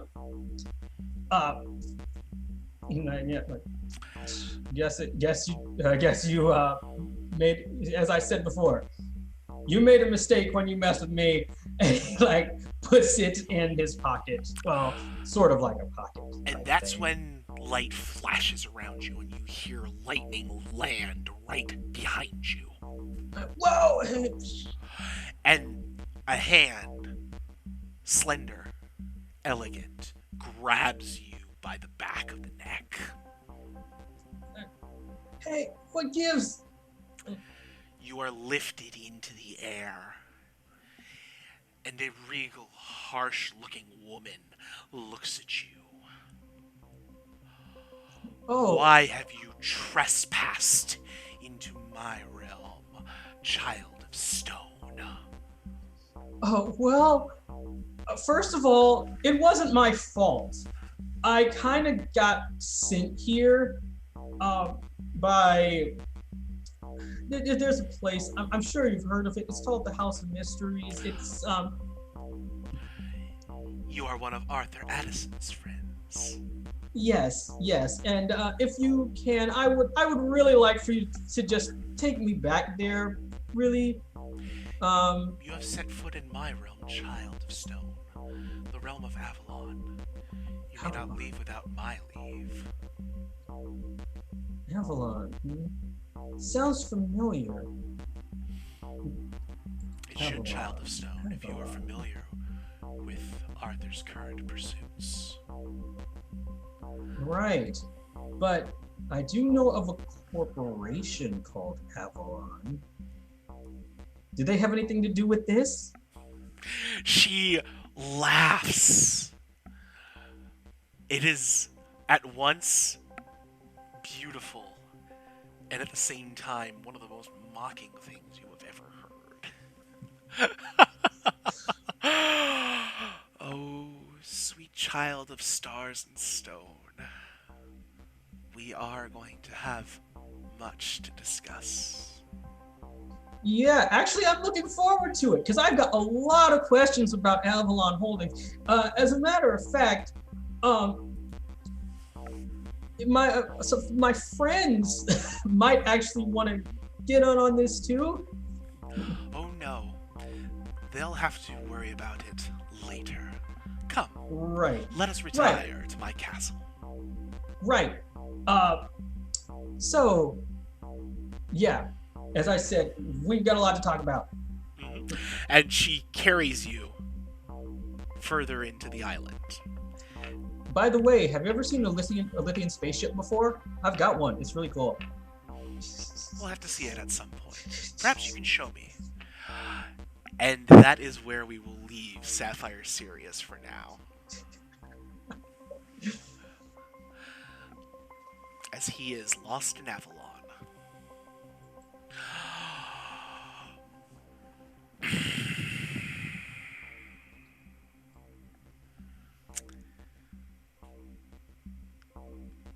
Mythos.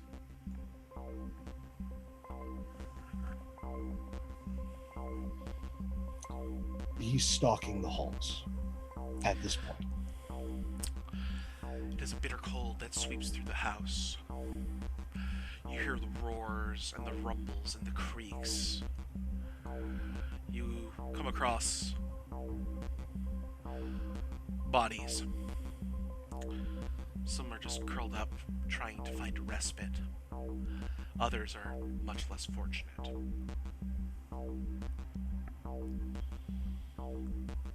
You hear the sound of breaking glass.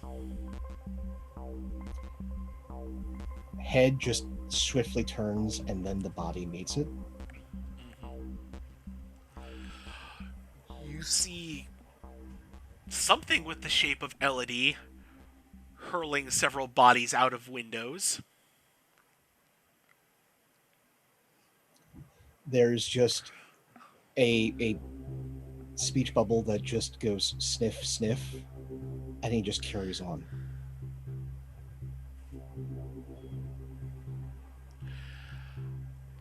You see several others, minor powered people, fleeing through open doors, almost heedless of where they'll come out, just as long as they aren't left here.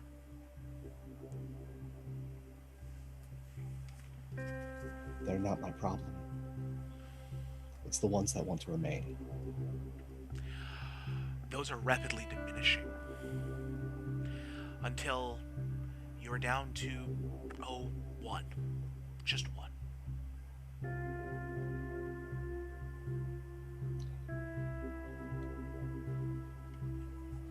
You have one chance.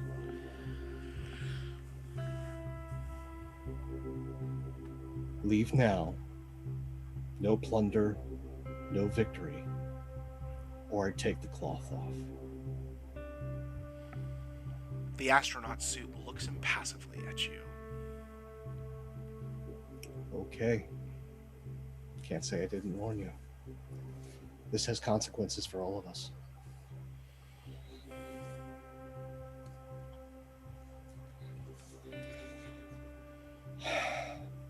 Leave now, or I say the words and this turns yellow.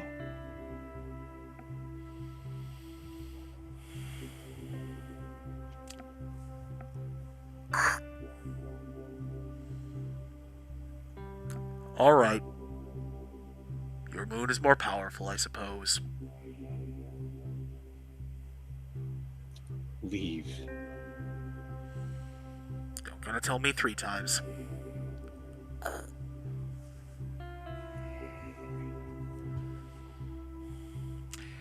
And they stalk out.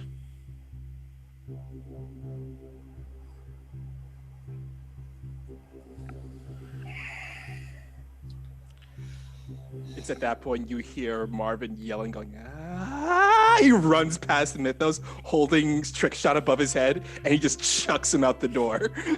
Ah, come on! It's so... What? And stay out, pal. And he closes the door. He's like, whew, all right. Who else is left here? Oh, hey, Mythos. The dead, the dying, and the regrettable. All right. So I guess we fixed the house then, right? Not quite. Orchid. Protocol Omega. Take us home.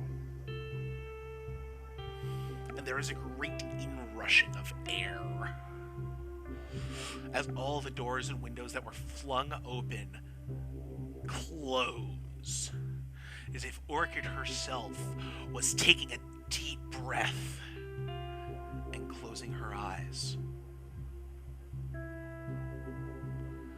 And the House of Mystery falls forward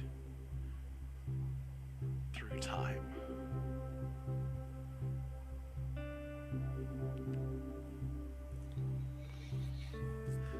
House pops back to where it always was. It was only a few seconds gone. With significantly less temporal impact. There's enough to turn on all the car alarms, alarms. but that's about it. And he just impassively states, quietly. I hope they like a Russian winter. As the home like settles back in, me and Elodie just fall through one of the doors. Like, oh, there you guys are. Are we home? What do you Nagano mean? speaking. Wait, did we leave or something? Yeah, we left. Oh, is that why it was so cold earlier? There's like still some snow piled up at the edges of the doors and windows. Yeah, that's why it was cold. Elodie tries to get up off her knees and falls back down again. Marvin holds out his arm and catches Elodie with one arm. Oh, I've never been this exhausted in my life. And I've had some wild parties. All right, head count. Marvin here, Elodie, Arthur, Isa. Sirius? Where are you? Yeah, you said that the ring can pick up, right? From where I am? There's a delay. Yeah. There's going to be a lot more of a delay and a lot of static at this point. Mhm. Yeah, just a bit of a delay. you're in a place that's supposed to be where this place is supposed to be. Right. So basically, after a bit of a delay, they're like, shh, shh. Hey, guys, is that? Hey, Marvin, is that you? Yeah, you're breaking up. Wait, you can break up? Why are you breaking up? Oh, yeah, that's. I found out about Avalon. Mhm. I'm in this place. Mhm. There's Right. this big lady. Uh-huh. She says I'm in Avalon. Cool. And she's gonna talk to me about it. Okay. All right. Sirius, I need you to do me a favor, buddy. Okay. Don't talk anymore for the rest of the time you're there. All right. Why? Just don't, buddy. All right. Just don't talk. Just don't. Cause you know that thing you do where you don't realize how dangerous of a situation you're in, and you keep on talking. Yeah, I do. Yeah, I do think you're in that sometimes. situation. You're in that situation right now. That's when you hear it break in. The child of stone is mine for the time being. Wait, what? Who is this? If you have to ask the question, are you really worthy of the answer? Bitch, I'm Marvin. Of course I am. The ring like zaps along your fingers and gives it that pins and needles feeling. Like your eyes involuntarily blink along your arm for a moment. God. That's new. I am the monarch of Avalon. He has trespassed on my land, and so he will remain here until such time as I deem fit. Cool. All right. Serious, buddy? Can you still hear me? Yeah, I'm in trouble, aren't I? Yeah, you are. Serious, you got your snacks over there with you, pal? Because you're gonna probably be there for a bit. Don't eat snacks. Don't need to eat. You just do it for fun sometimes. All right, but at least you got your water, right? Oh yeah, there's water everywhere. All right, cool. Just make sure you stay hydrated, buddy. We're gonna make sure we get you, okay? Sounds good. He will be All right. back in your realm quite soon. I promise you. Oh, okay. Well, lady, it's cool that you say you're gonna keep him, but we really need our friend back. I'm counting on it. Oh, okay. Well, I'm counting on you to give him back eventually, but you won't see me get mad at you. And he closes the ring off. Elodie is pale and scrambling down the hall, tripping occasionally and falling against walls and trying to make it out of the house. She has sapphire. She has sapphires and sapphire. Jesus Christ. And Mythos does the Mythos trick. He's at the front door in a blink. Opens the door. Time's just about up. He holds the hourglass. There's a pink bit of sand in the glass.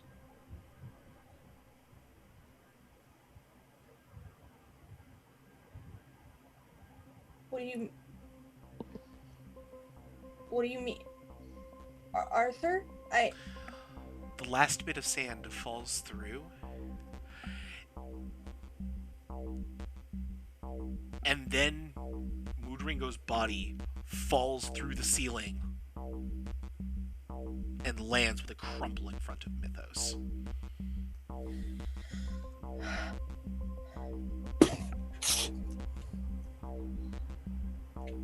Hold your breath.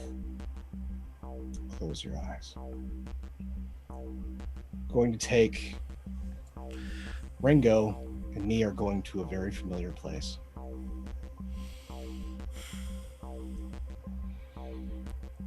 And it's not where you would originally think. You think he'd go to the River Lev. Nah. House of Secrets? No. He's at the top of 3M Tower. Throws Ringo into a chair, takes his place at the table, tea waiting for him. Brought you a present. I hear he sings a good tune.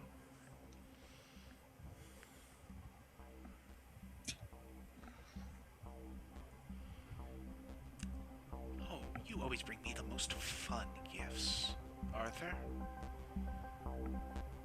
I don't need much. You can keep this one. In fact, his time ran out.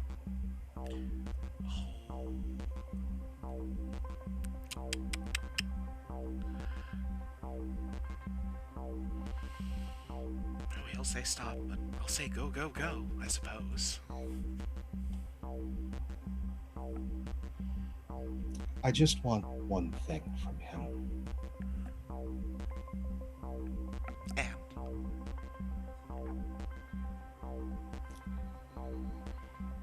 I want whatever sympathetic ties that thing that was a person possessed to the Black Knight.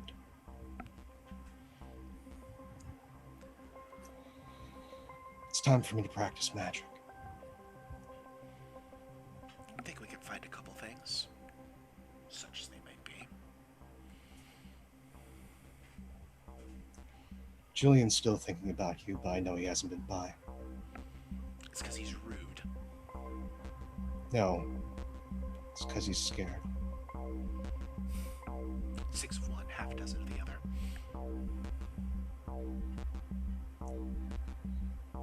Well,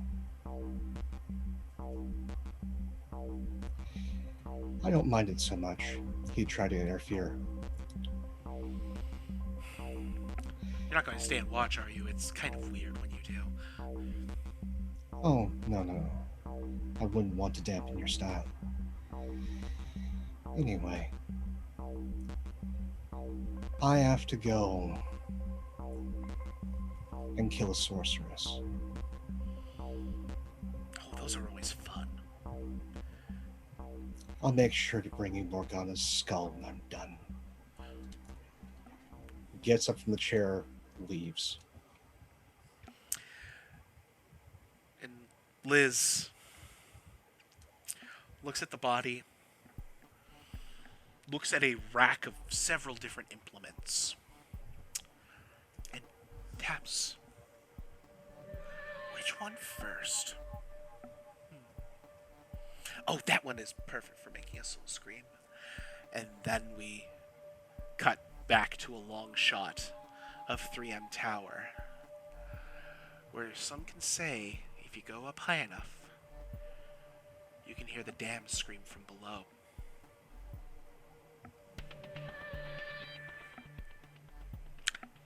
Well,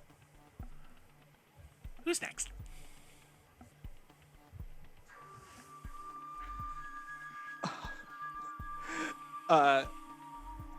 Marvin is already heading over to Elodie and is helping her up. Heads over to Isla and helps her up also. It's like, you guys cool?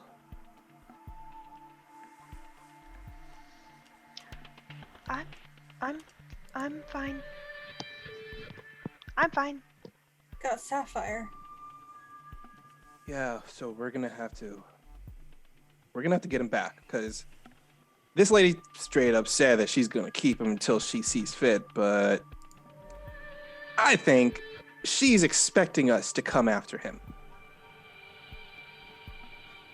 Well, yeah. We tend to go wherever any of us are at any moment. Exactly.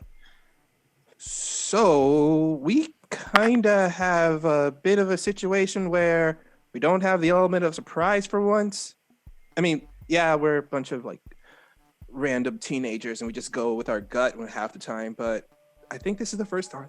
This is the first time our teenage rebellion isn't going to be in our favor. I mean, not for nothing, but I kind of don't want to die again at the hands of some magic queen. It was cool the first time, but I really don't want to experience it again. No, I'm not gonna let that happen ever again. All right, so we need to go and get him. Where's Arthur at? Right behind you. Oh, God, I never get used to that. You okay, Arthur?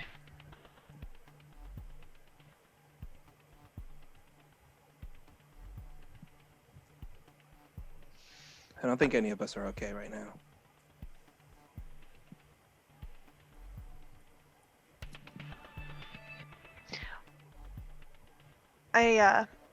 I reach out and I try to grab Arthur's hand, but instead I just kind of like smear him with blood. Sorry.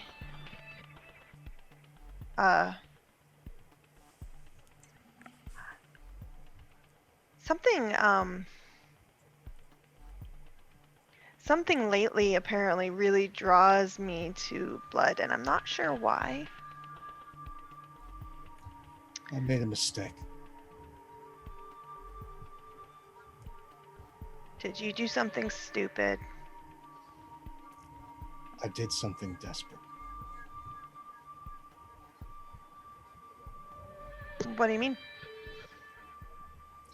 Back in the dream realm, I couldn't stand the thought of you dying. I didn't realize precisely where I was.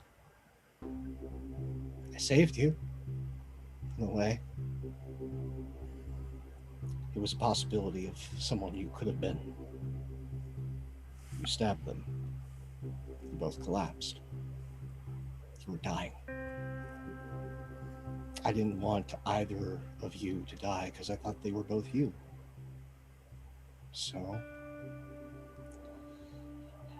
used what powers I had unknowingly and untested. And I made two of you one. And healed you. Something that shouldn't happen. Something that's by all means impossible and incredibly ill-advised. I stabbed myself. A self. It's one of those me problems. But we both died, and instead of letting us die, you brought us back together. Instead of just trying to save one of you, I tried to save both of you. And that was a mistake.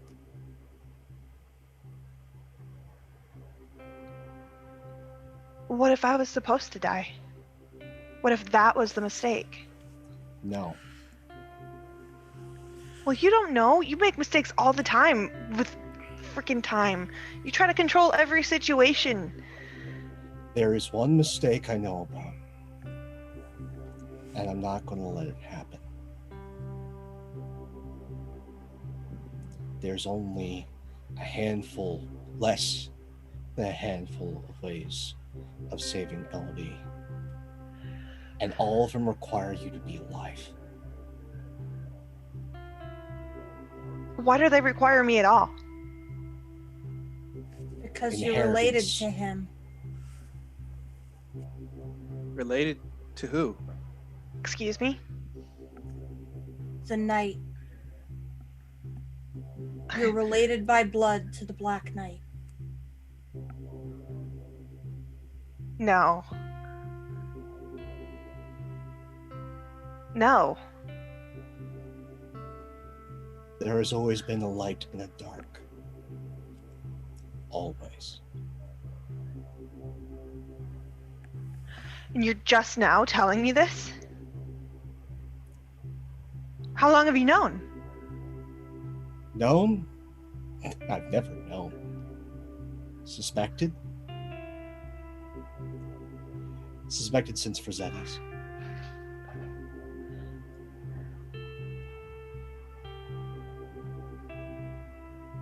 Right. Cool. So that whole time you were reading out, your contract, talking about how we have to get rid of the Black Knight, trying to find a loophole. He's... My bloodline's kind of a big thing for me.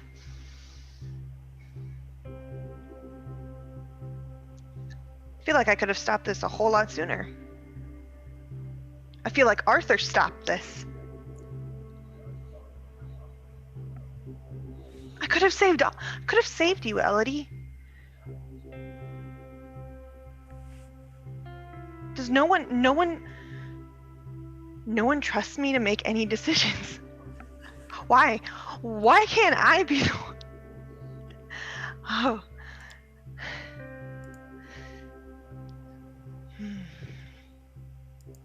Why do I always gotta be the one to be saved?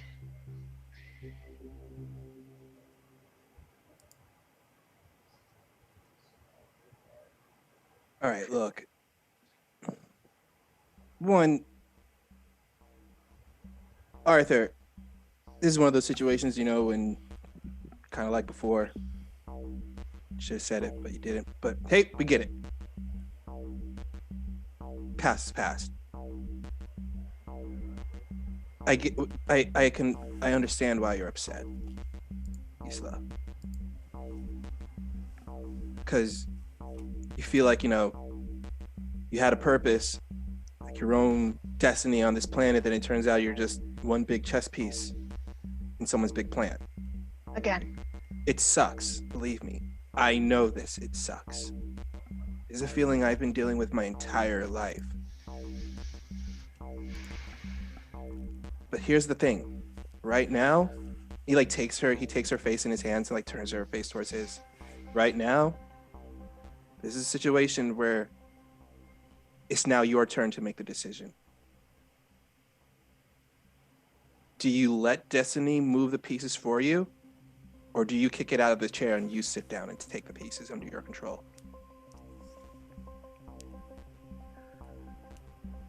Do I take control?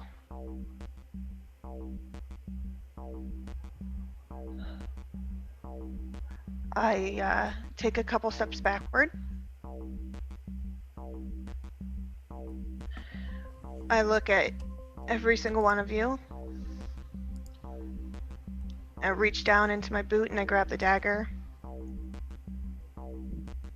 You guys always ask me to trust you. This time you need to trust me.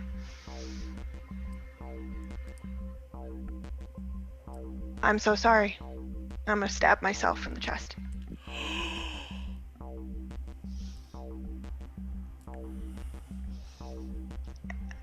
And as I'm falling, I'm just my eyes just flare black. I'm doing it for you.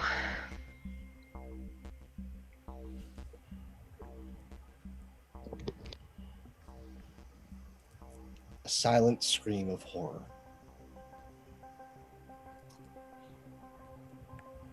This is an orchid this time. Every shutter, every window, every door flies open in the house. You just see Marvin, like, his form just turns into that liquid and it shoots over to where Isla is falling, and he reforms back into Marvin's body, and he catches her in his arms, like, oh, no, don't, please don't do this. Please don't do this to me right now. Please don't do this to me right now. I cannot lose you. I cannot lose you. I need you. You're my rock, Isla. Please do not do this. And he like presses his head against hers. Isla, please unleash your powers. Oh, me or Isla? Isla.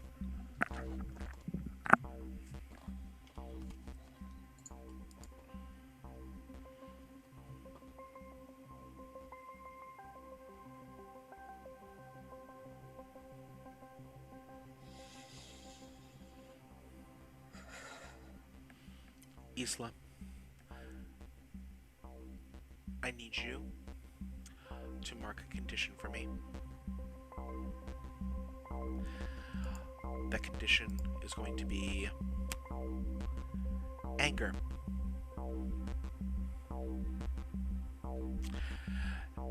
As you pitch and writhe in Marvin's arms, a bit of that black blood trickling down your cheek.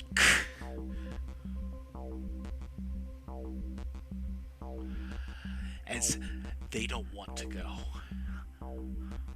I've been so happy here, and you're trying to cast them out.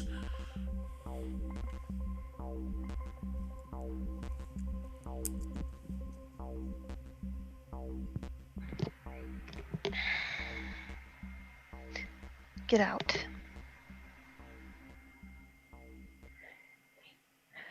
You need to leave.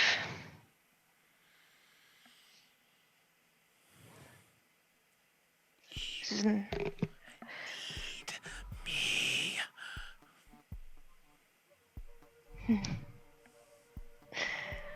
I don't need anyone to control me.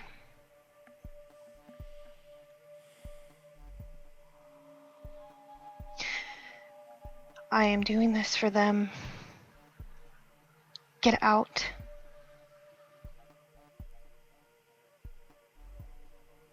I said get out.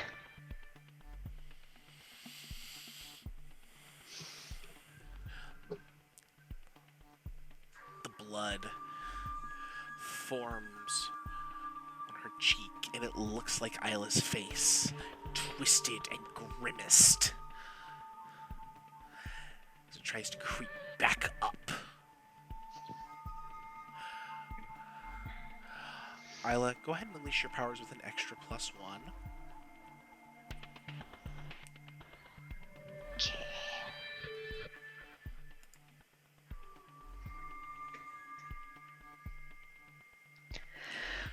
So it's unstable or temporary, or you can mark another condition. I would like to give her a team. I'd like to give her one as well. Elodie bends over and takes Isla's head in her hands. You got this. You can do this. Marvin You can do has this. his forehead Is against Sapphire- Marvin thing. cannot contribute a team. He has already done so at this point. That's right, yeah.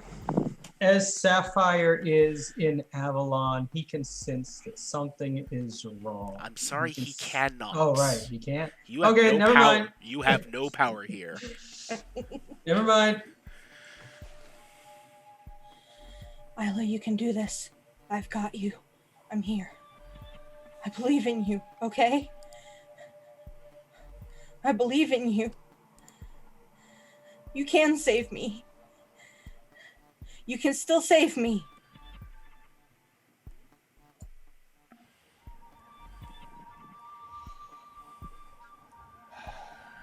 Okay. Let's do something stupid. Okay. took the damn dagger. Okay then. Walks over to the front of the house. Front door. With all the wallets and all the keys. There's one old one there.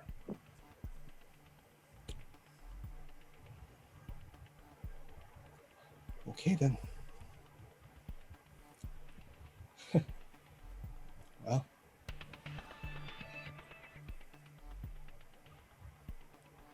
Was never good at magic.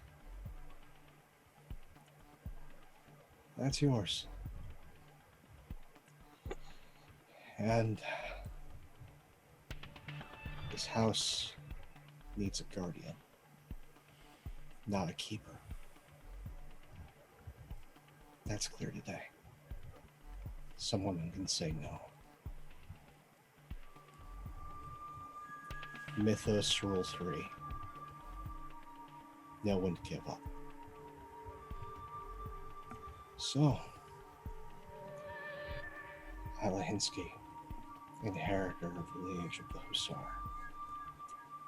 light of this world.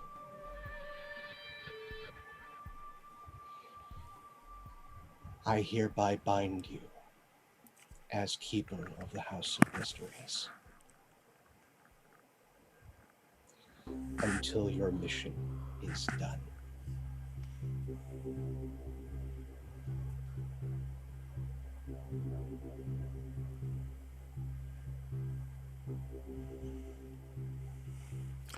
Mythos, unleash your powers.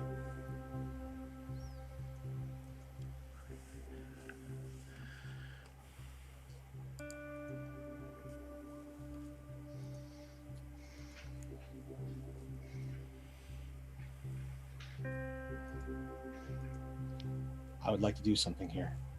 Go on.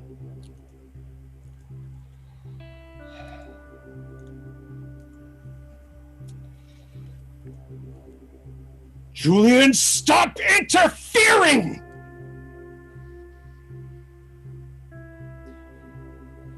I know this is your fault.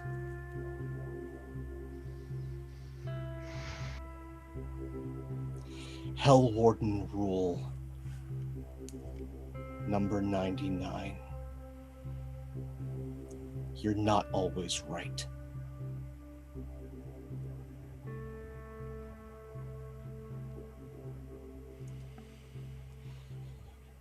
This world needs her.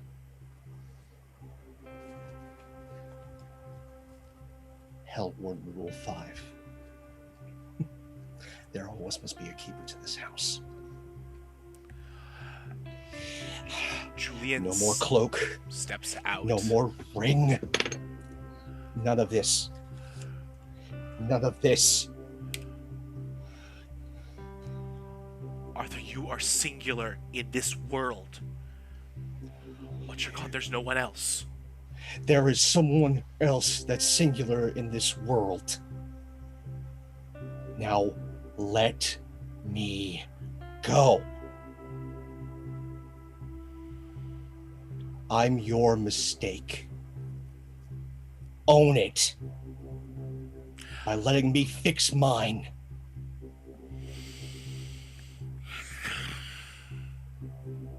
You want to throw yourself away? Cast yourself into the cosmic abyss? Fine! Do it! See what I care!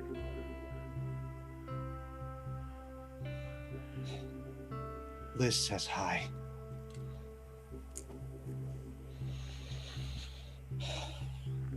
Grabs Isla, grabs the key, pushes the key into the wound.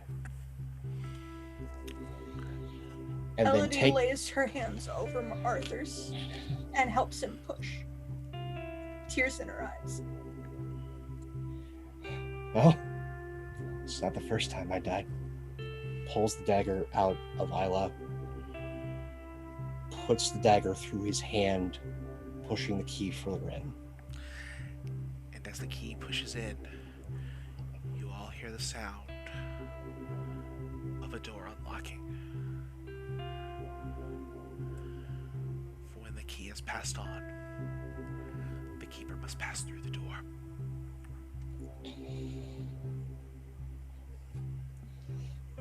Pick her up. Marvin picks her up. Where are we going? One room you're never allowed in. And you can see that Arthur's aging fast.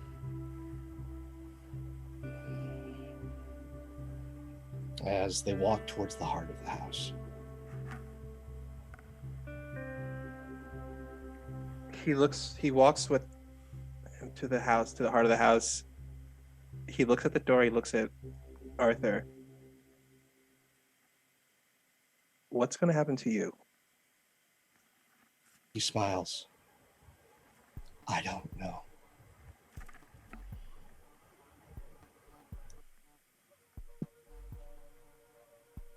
If you die, I swear I will punch you in the afterlife. And I can do it. I know I can. I'll take you there, kid. If we can find him. He nods, and he takes Isla through the door.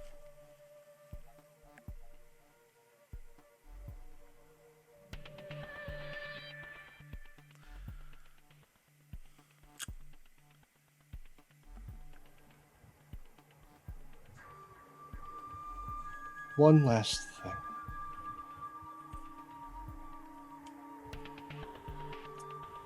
As we pass through the door to the house of the rising sun,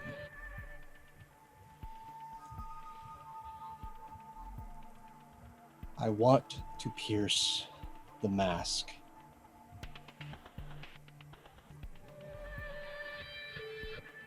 of Morgana Le Fay.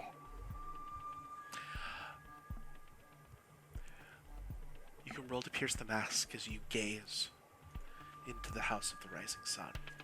And then there will be one other thing before you pass on Mythos.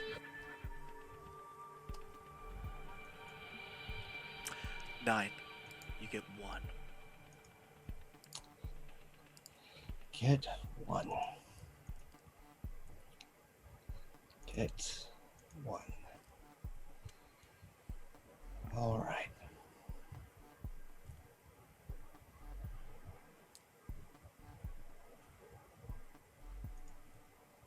That's fine, Morgana.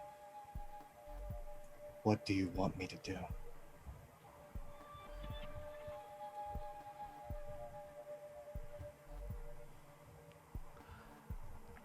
Let me open the way for my mother and your grandmother.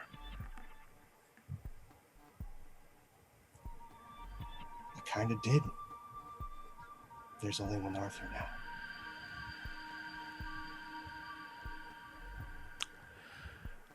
Isla, you said you wanted to try and resist this. Resist being carried across the threshold.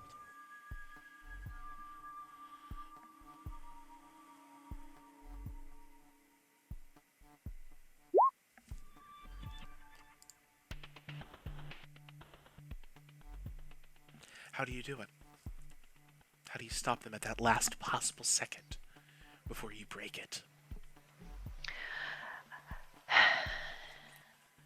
As I feel Marvin carrying me through the threshold,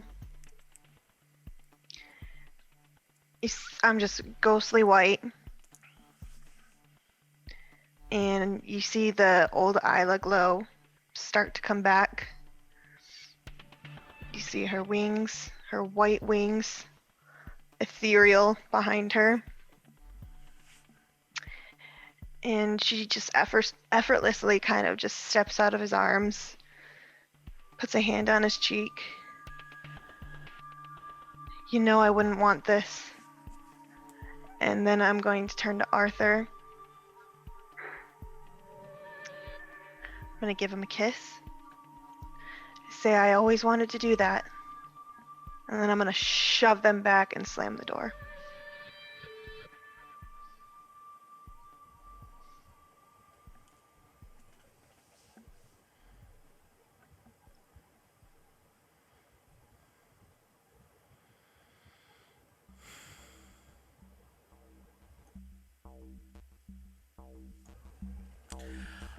I think as we flow into that white, bright light,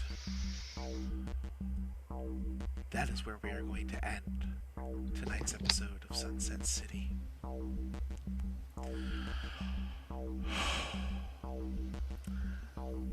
We're going to go back around the table, talk to people, figure them out. Where can we find them? And thank you all so much for being with us here tonight. Wally, how you doing? Where can we find you? Well, let me tell you something. This is second week in a row that I have been in a very emotional Sunday evening game. So this is oh man. Oh my gosh, wow. Sup y'all? It's your boy Wally. You can find me on Twitter as Wally132, WALLE132, like the cute little robot, and you can find me on Twitch as Forte Wally. Forte, Fortee, and spell my name, WALLY. Wow. So where can you find me? You can find me every Wednesday over at the Star Wars Initiative at 6 p.m. You can find me every Thursday at 6 p.m. over at Digital Era Entertainment doing the Decode podcast, and every other Sunday you'll be finding me here. And then also every other Saturday I'll be playing with a bunch of other people doing a nice Rime of the Frost Maiden campaign. So that's gonna be a thing too. Where am I? How am I feeling right now? I did not expect the campaign. I did not expect this to go this way.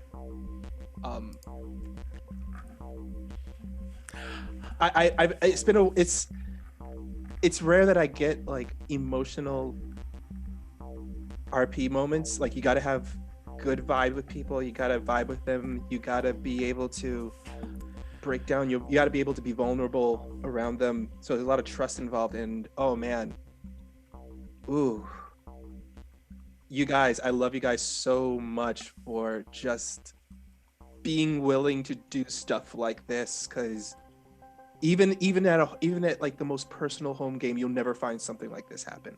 It's very rare to even find a situation like this happen in a very personal home game. So thank you very much for letting me be a part of all this. Thank you so much. It's off week, isn't it?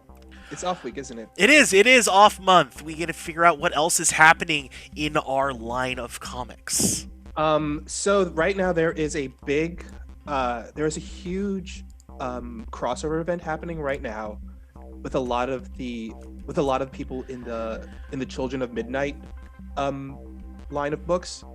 So, and it's basically called Hell on Earth, where someone created a deal, made a very Faustian deal many years ago, and just now the devil is calling for payment. And this is just not any other demon that is calling for payment. No, this is Morningstar himself demanding payment for what the deal that was made. And it's a huge crossover event. Hell Warden is involved. Voodoo Child is involved. Nosferatu is involved. Everyone in that realm of occult comics are involved in this, and it's a big crossover event. Surprisingly, the Mythfits are not involved in this, but hey. But yeah, that's what's going on right now.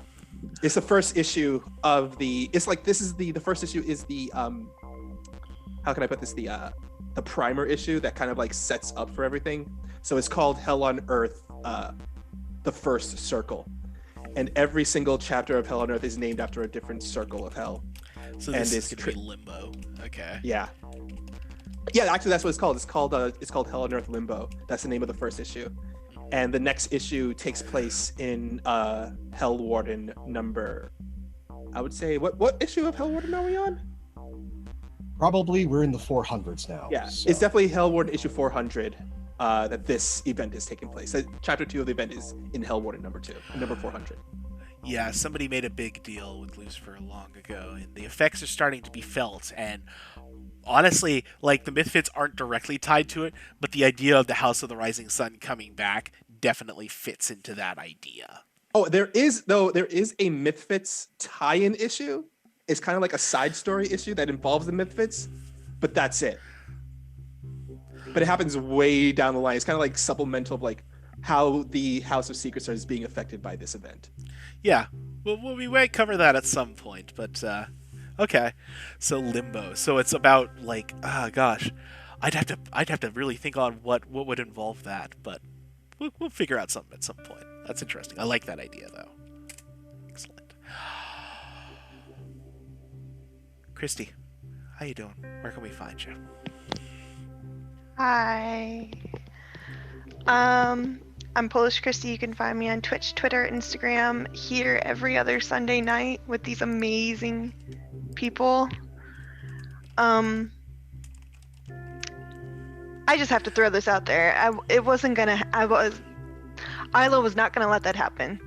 She's too much of an empath. She'd anything for anybody else at all times, to her detriment. I love this group of people so much.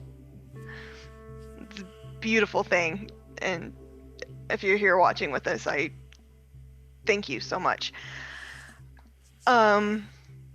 Just to lighten up the mood, I don't know why this jumped into my head, but the the off issue that I want to see is like the Mythfits, but they're cats. Not sure why. Came into my head and I was like, I want to see a whole issue of just the Mythfits as each individual cat. You know, you got your black cat, your calico, you got your Isla would probably be like an orange tabby or something. I don't know. Yes, the Mythkits. That's exactly what I was thinking. Yes. I was thinking that. Oh my gosh! I now just picture this whole thing where, and the person who's taking care of them there is Julian. The Hellward is the one who's taking care of them. Mm-hmm. And there's this whole thing where you see him feeding all the Mythkits, so he's feeding them all, and then he looks over at Marvin, and Marvin's represented as a cat is like this dark void. You don't see it's like the shape of a dark void, and Julie's like, "Do you want your treats, Marvin?"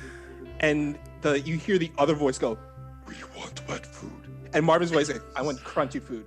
No.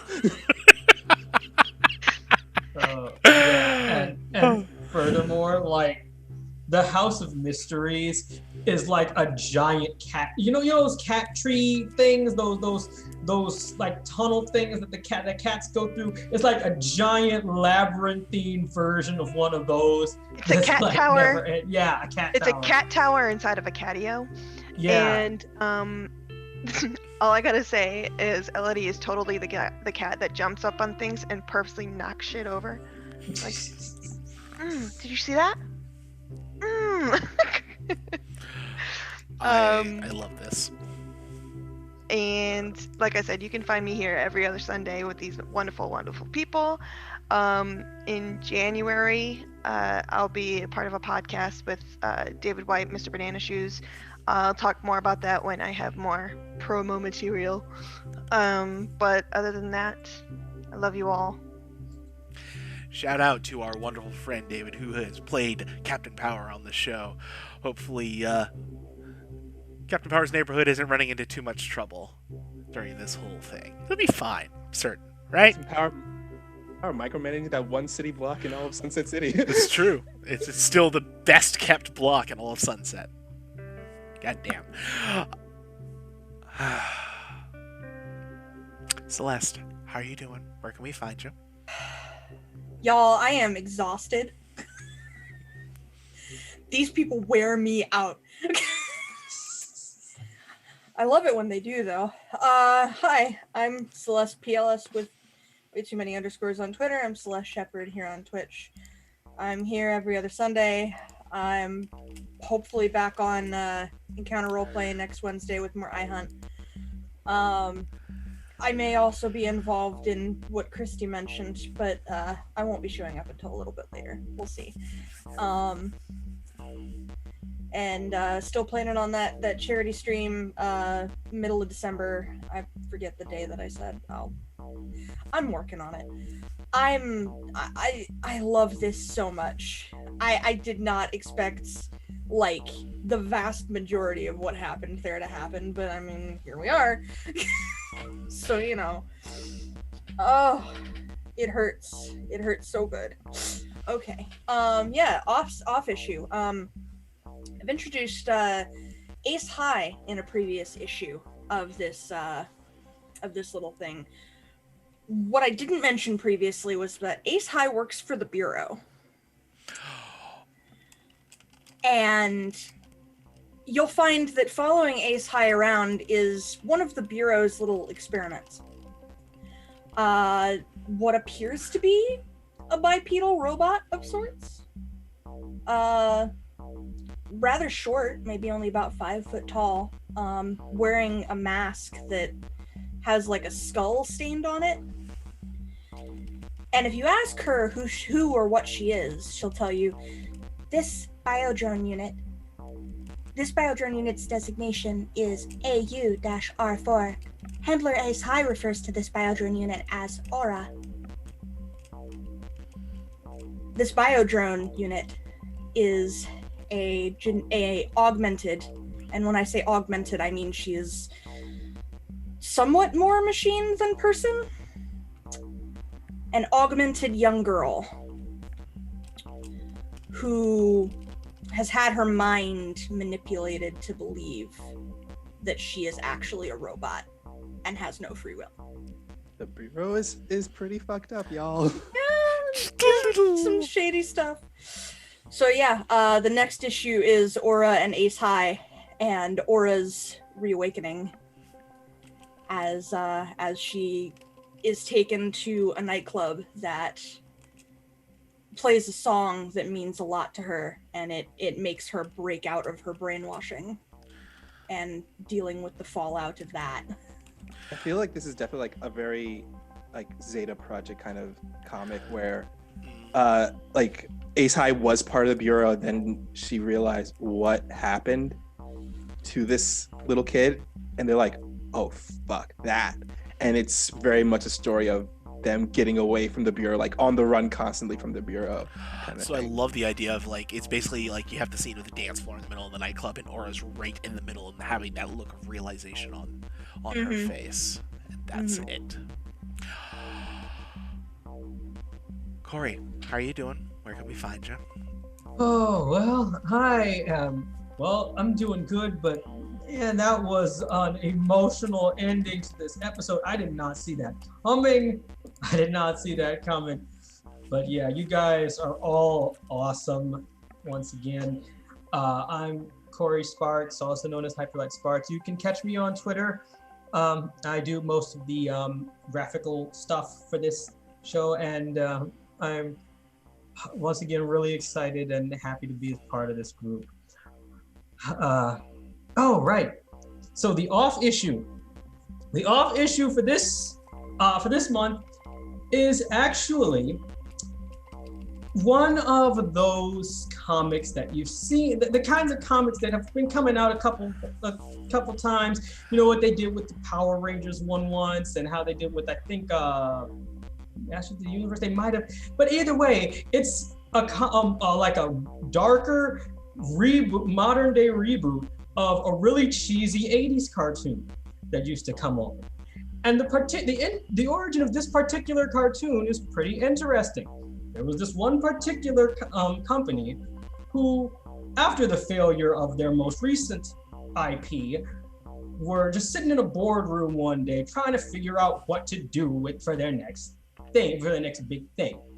And then somebody comments, "This is ridiculous. All we've been doing is just sitting here. We're never going to get anything done if we're just sitting here banging our heads up against a wall trying to figure out something that works." Then one of the people in the boardroom goes, "Wait a minute. That's it.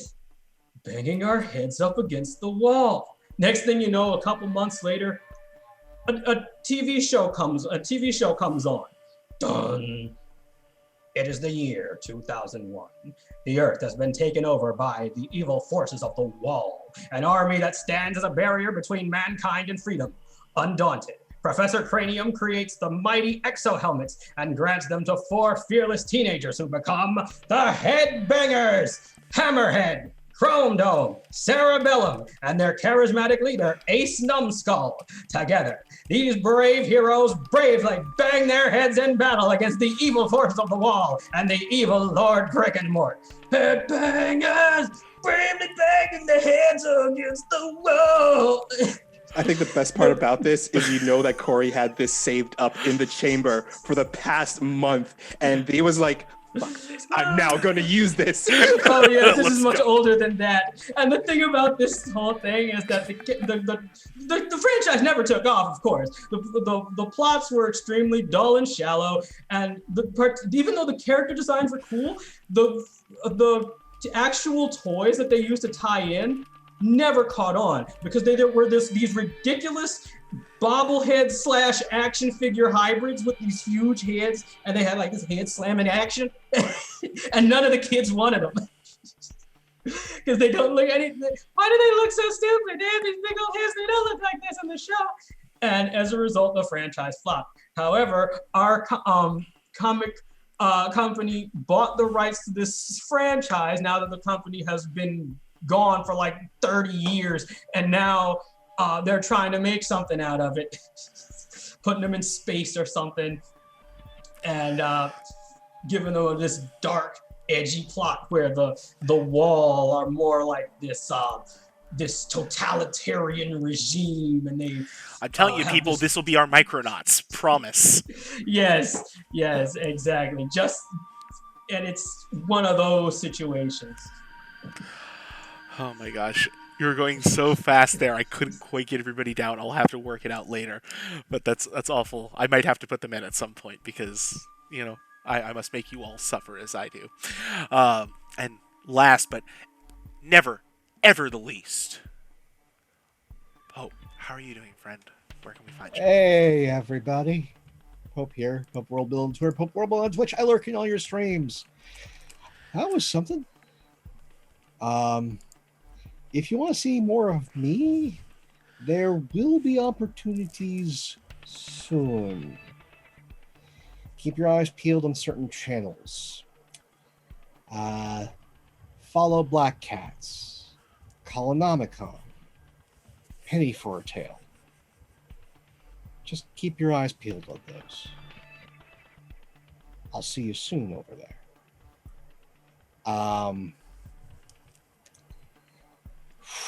This was something. But then again, when you play with amazing people, amazing things happen. And I want to thank you, folks, for making it happen. You're as much a part of the story as we are, whether you're watching live, VOD, YouTube, wherever you are, you're as much a part of this family. And thank you. Love you. Take care of yourselves. As for the alt issue, this is an ambitious company that has the grandiose event and then has the minor events working alongside. So to accompany, the devil getting his due, there's a Evil Rising series going alongside, and it starts with the corporation and their comic. So, corporation escape from the oubliette as the government black site for supers gets raided by the corporation. They're looking to get a very particular set of hands involved. As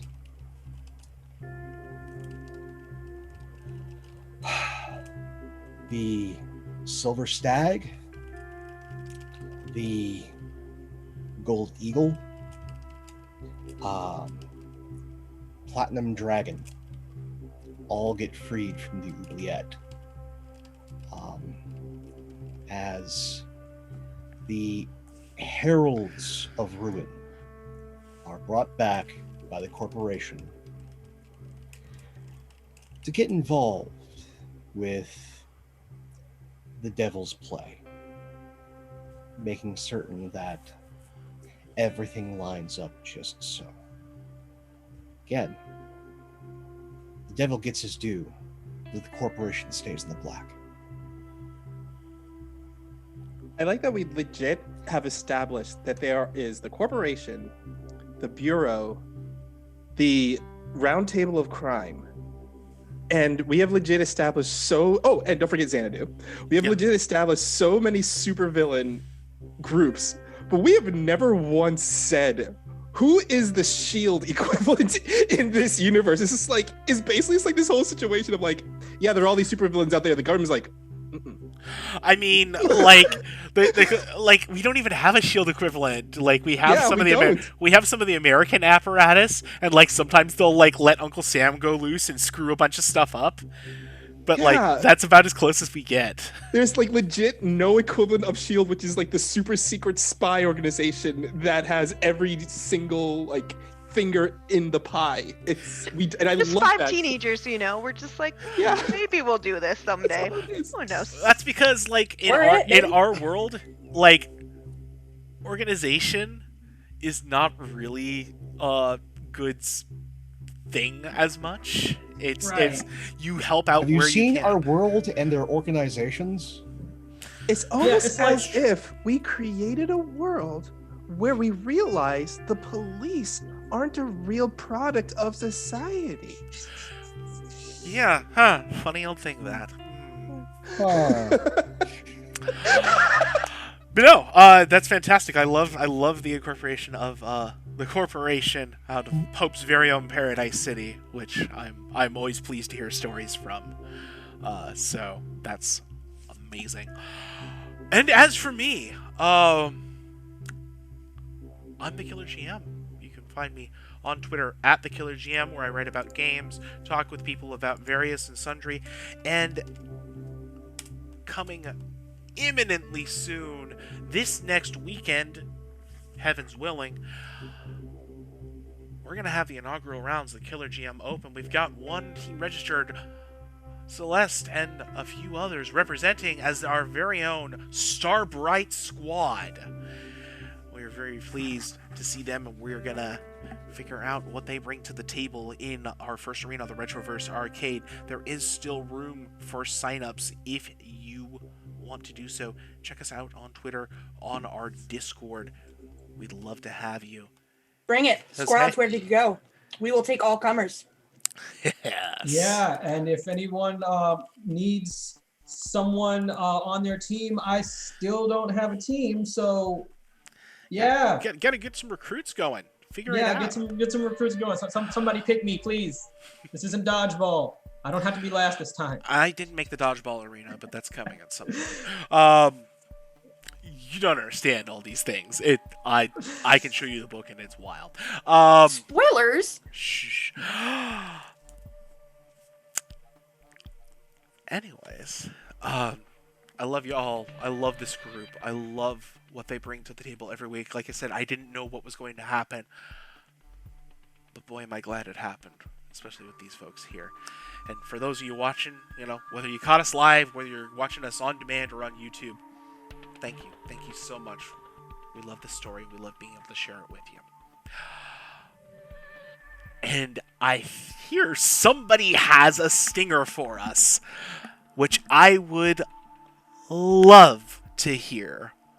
Wally? Okay, so after the issue ends, there's one scene where you see the image of Marvin leading far into his monstrous side. No one knows how they got it. No one knows where this image came from. But you see the video being compiled, someone taking the video, compiling it up, compressing it into a video file, then attaching it to an email and saying, the world needs to know about this creature.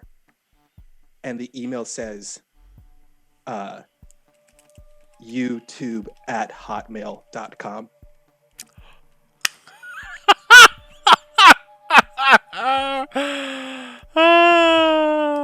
Of course. Oh, I was not going to let Matt not have a field day with this. Because Oh, I rolled a 2 and you said, "Oh, well, nothing happens." Like, oh no. no, refuse to I had nothing some does ideas, happen. but no, this is way better than anything I could ever do, and I thank you for it. My last stinger is Morgana Le Fay standing before a mirror. She waves a hand, and the mirror is bifurcated. On one side is Queen Mab, and on the other side is her most beloved son, Mordred.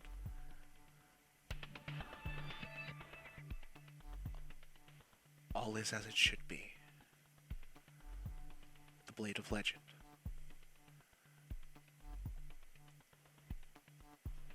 The source, the power. All that remains is the kingdom. Give me the kingdom.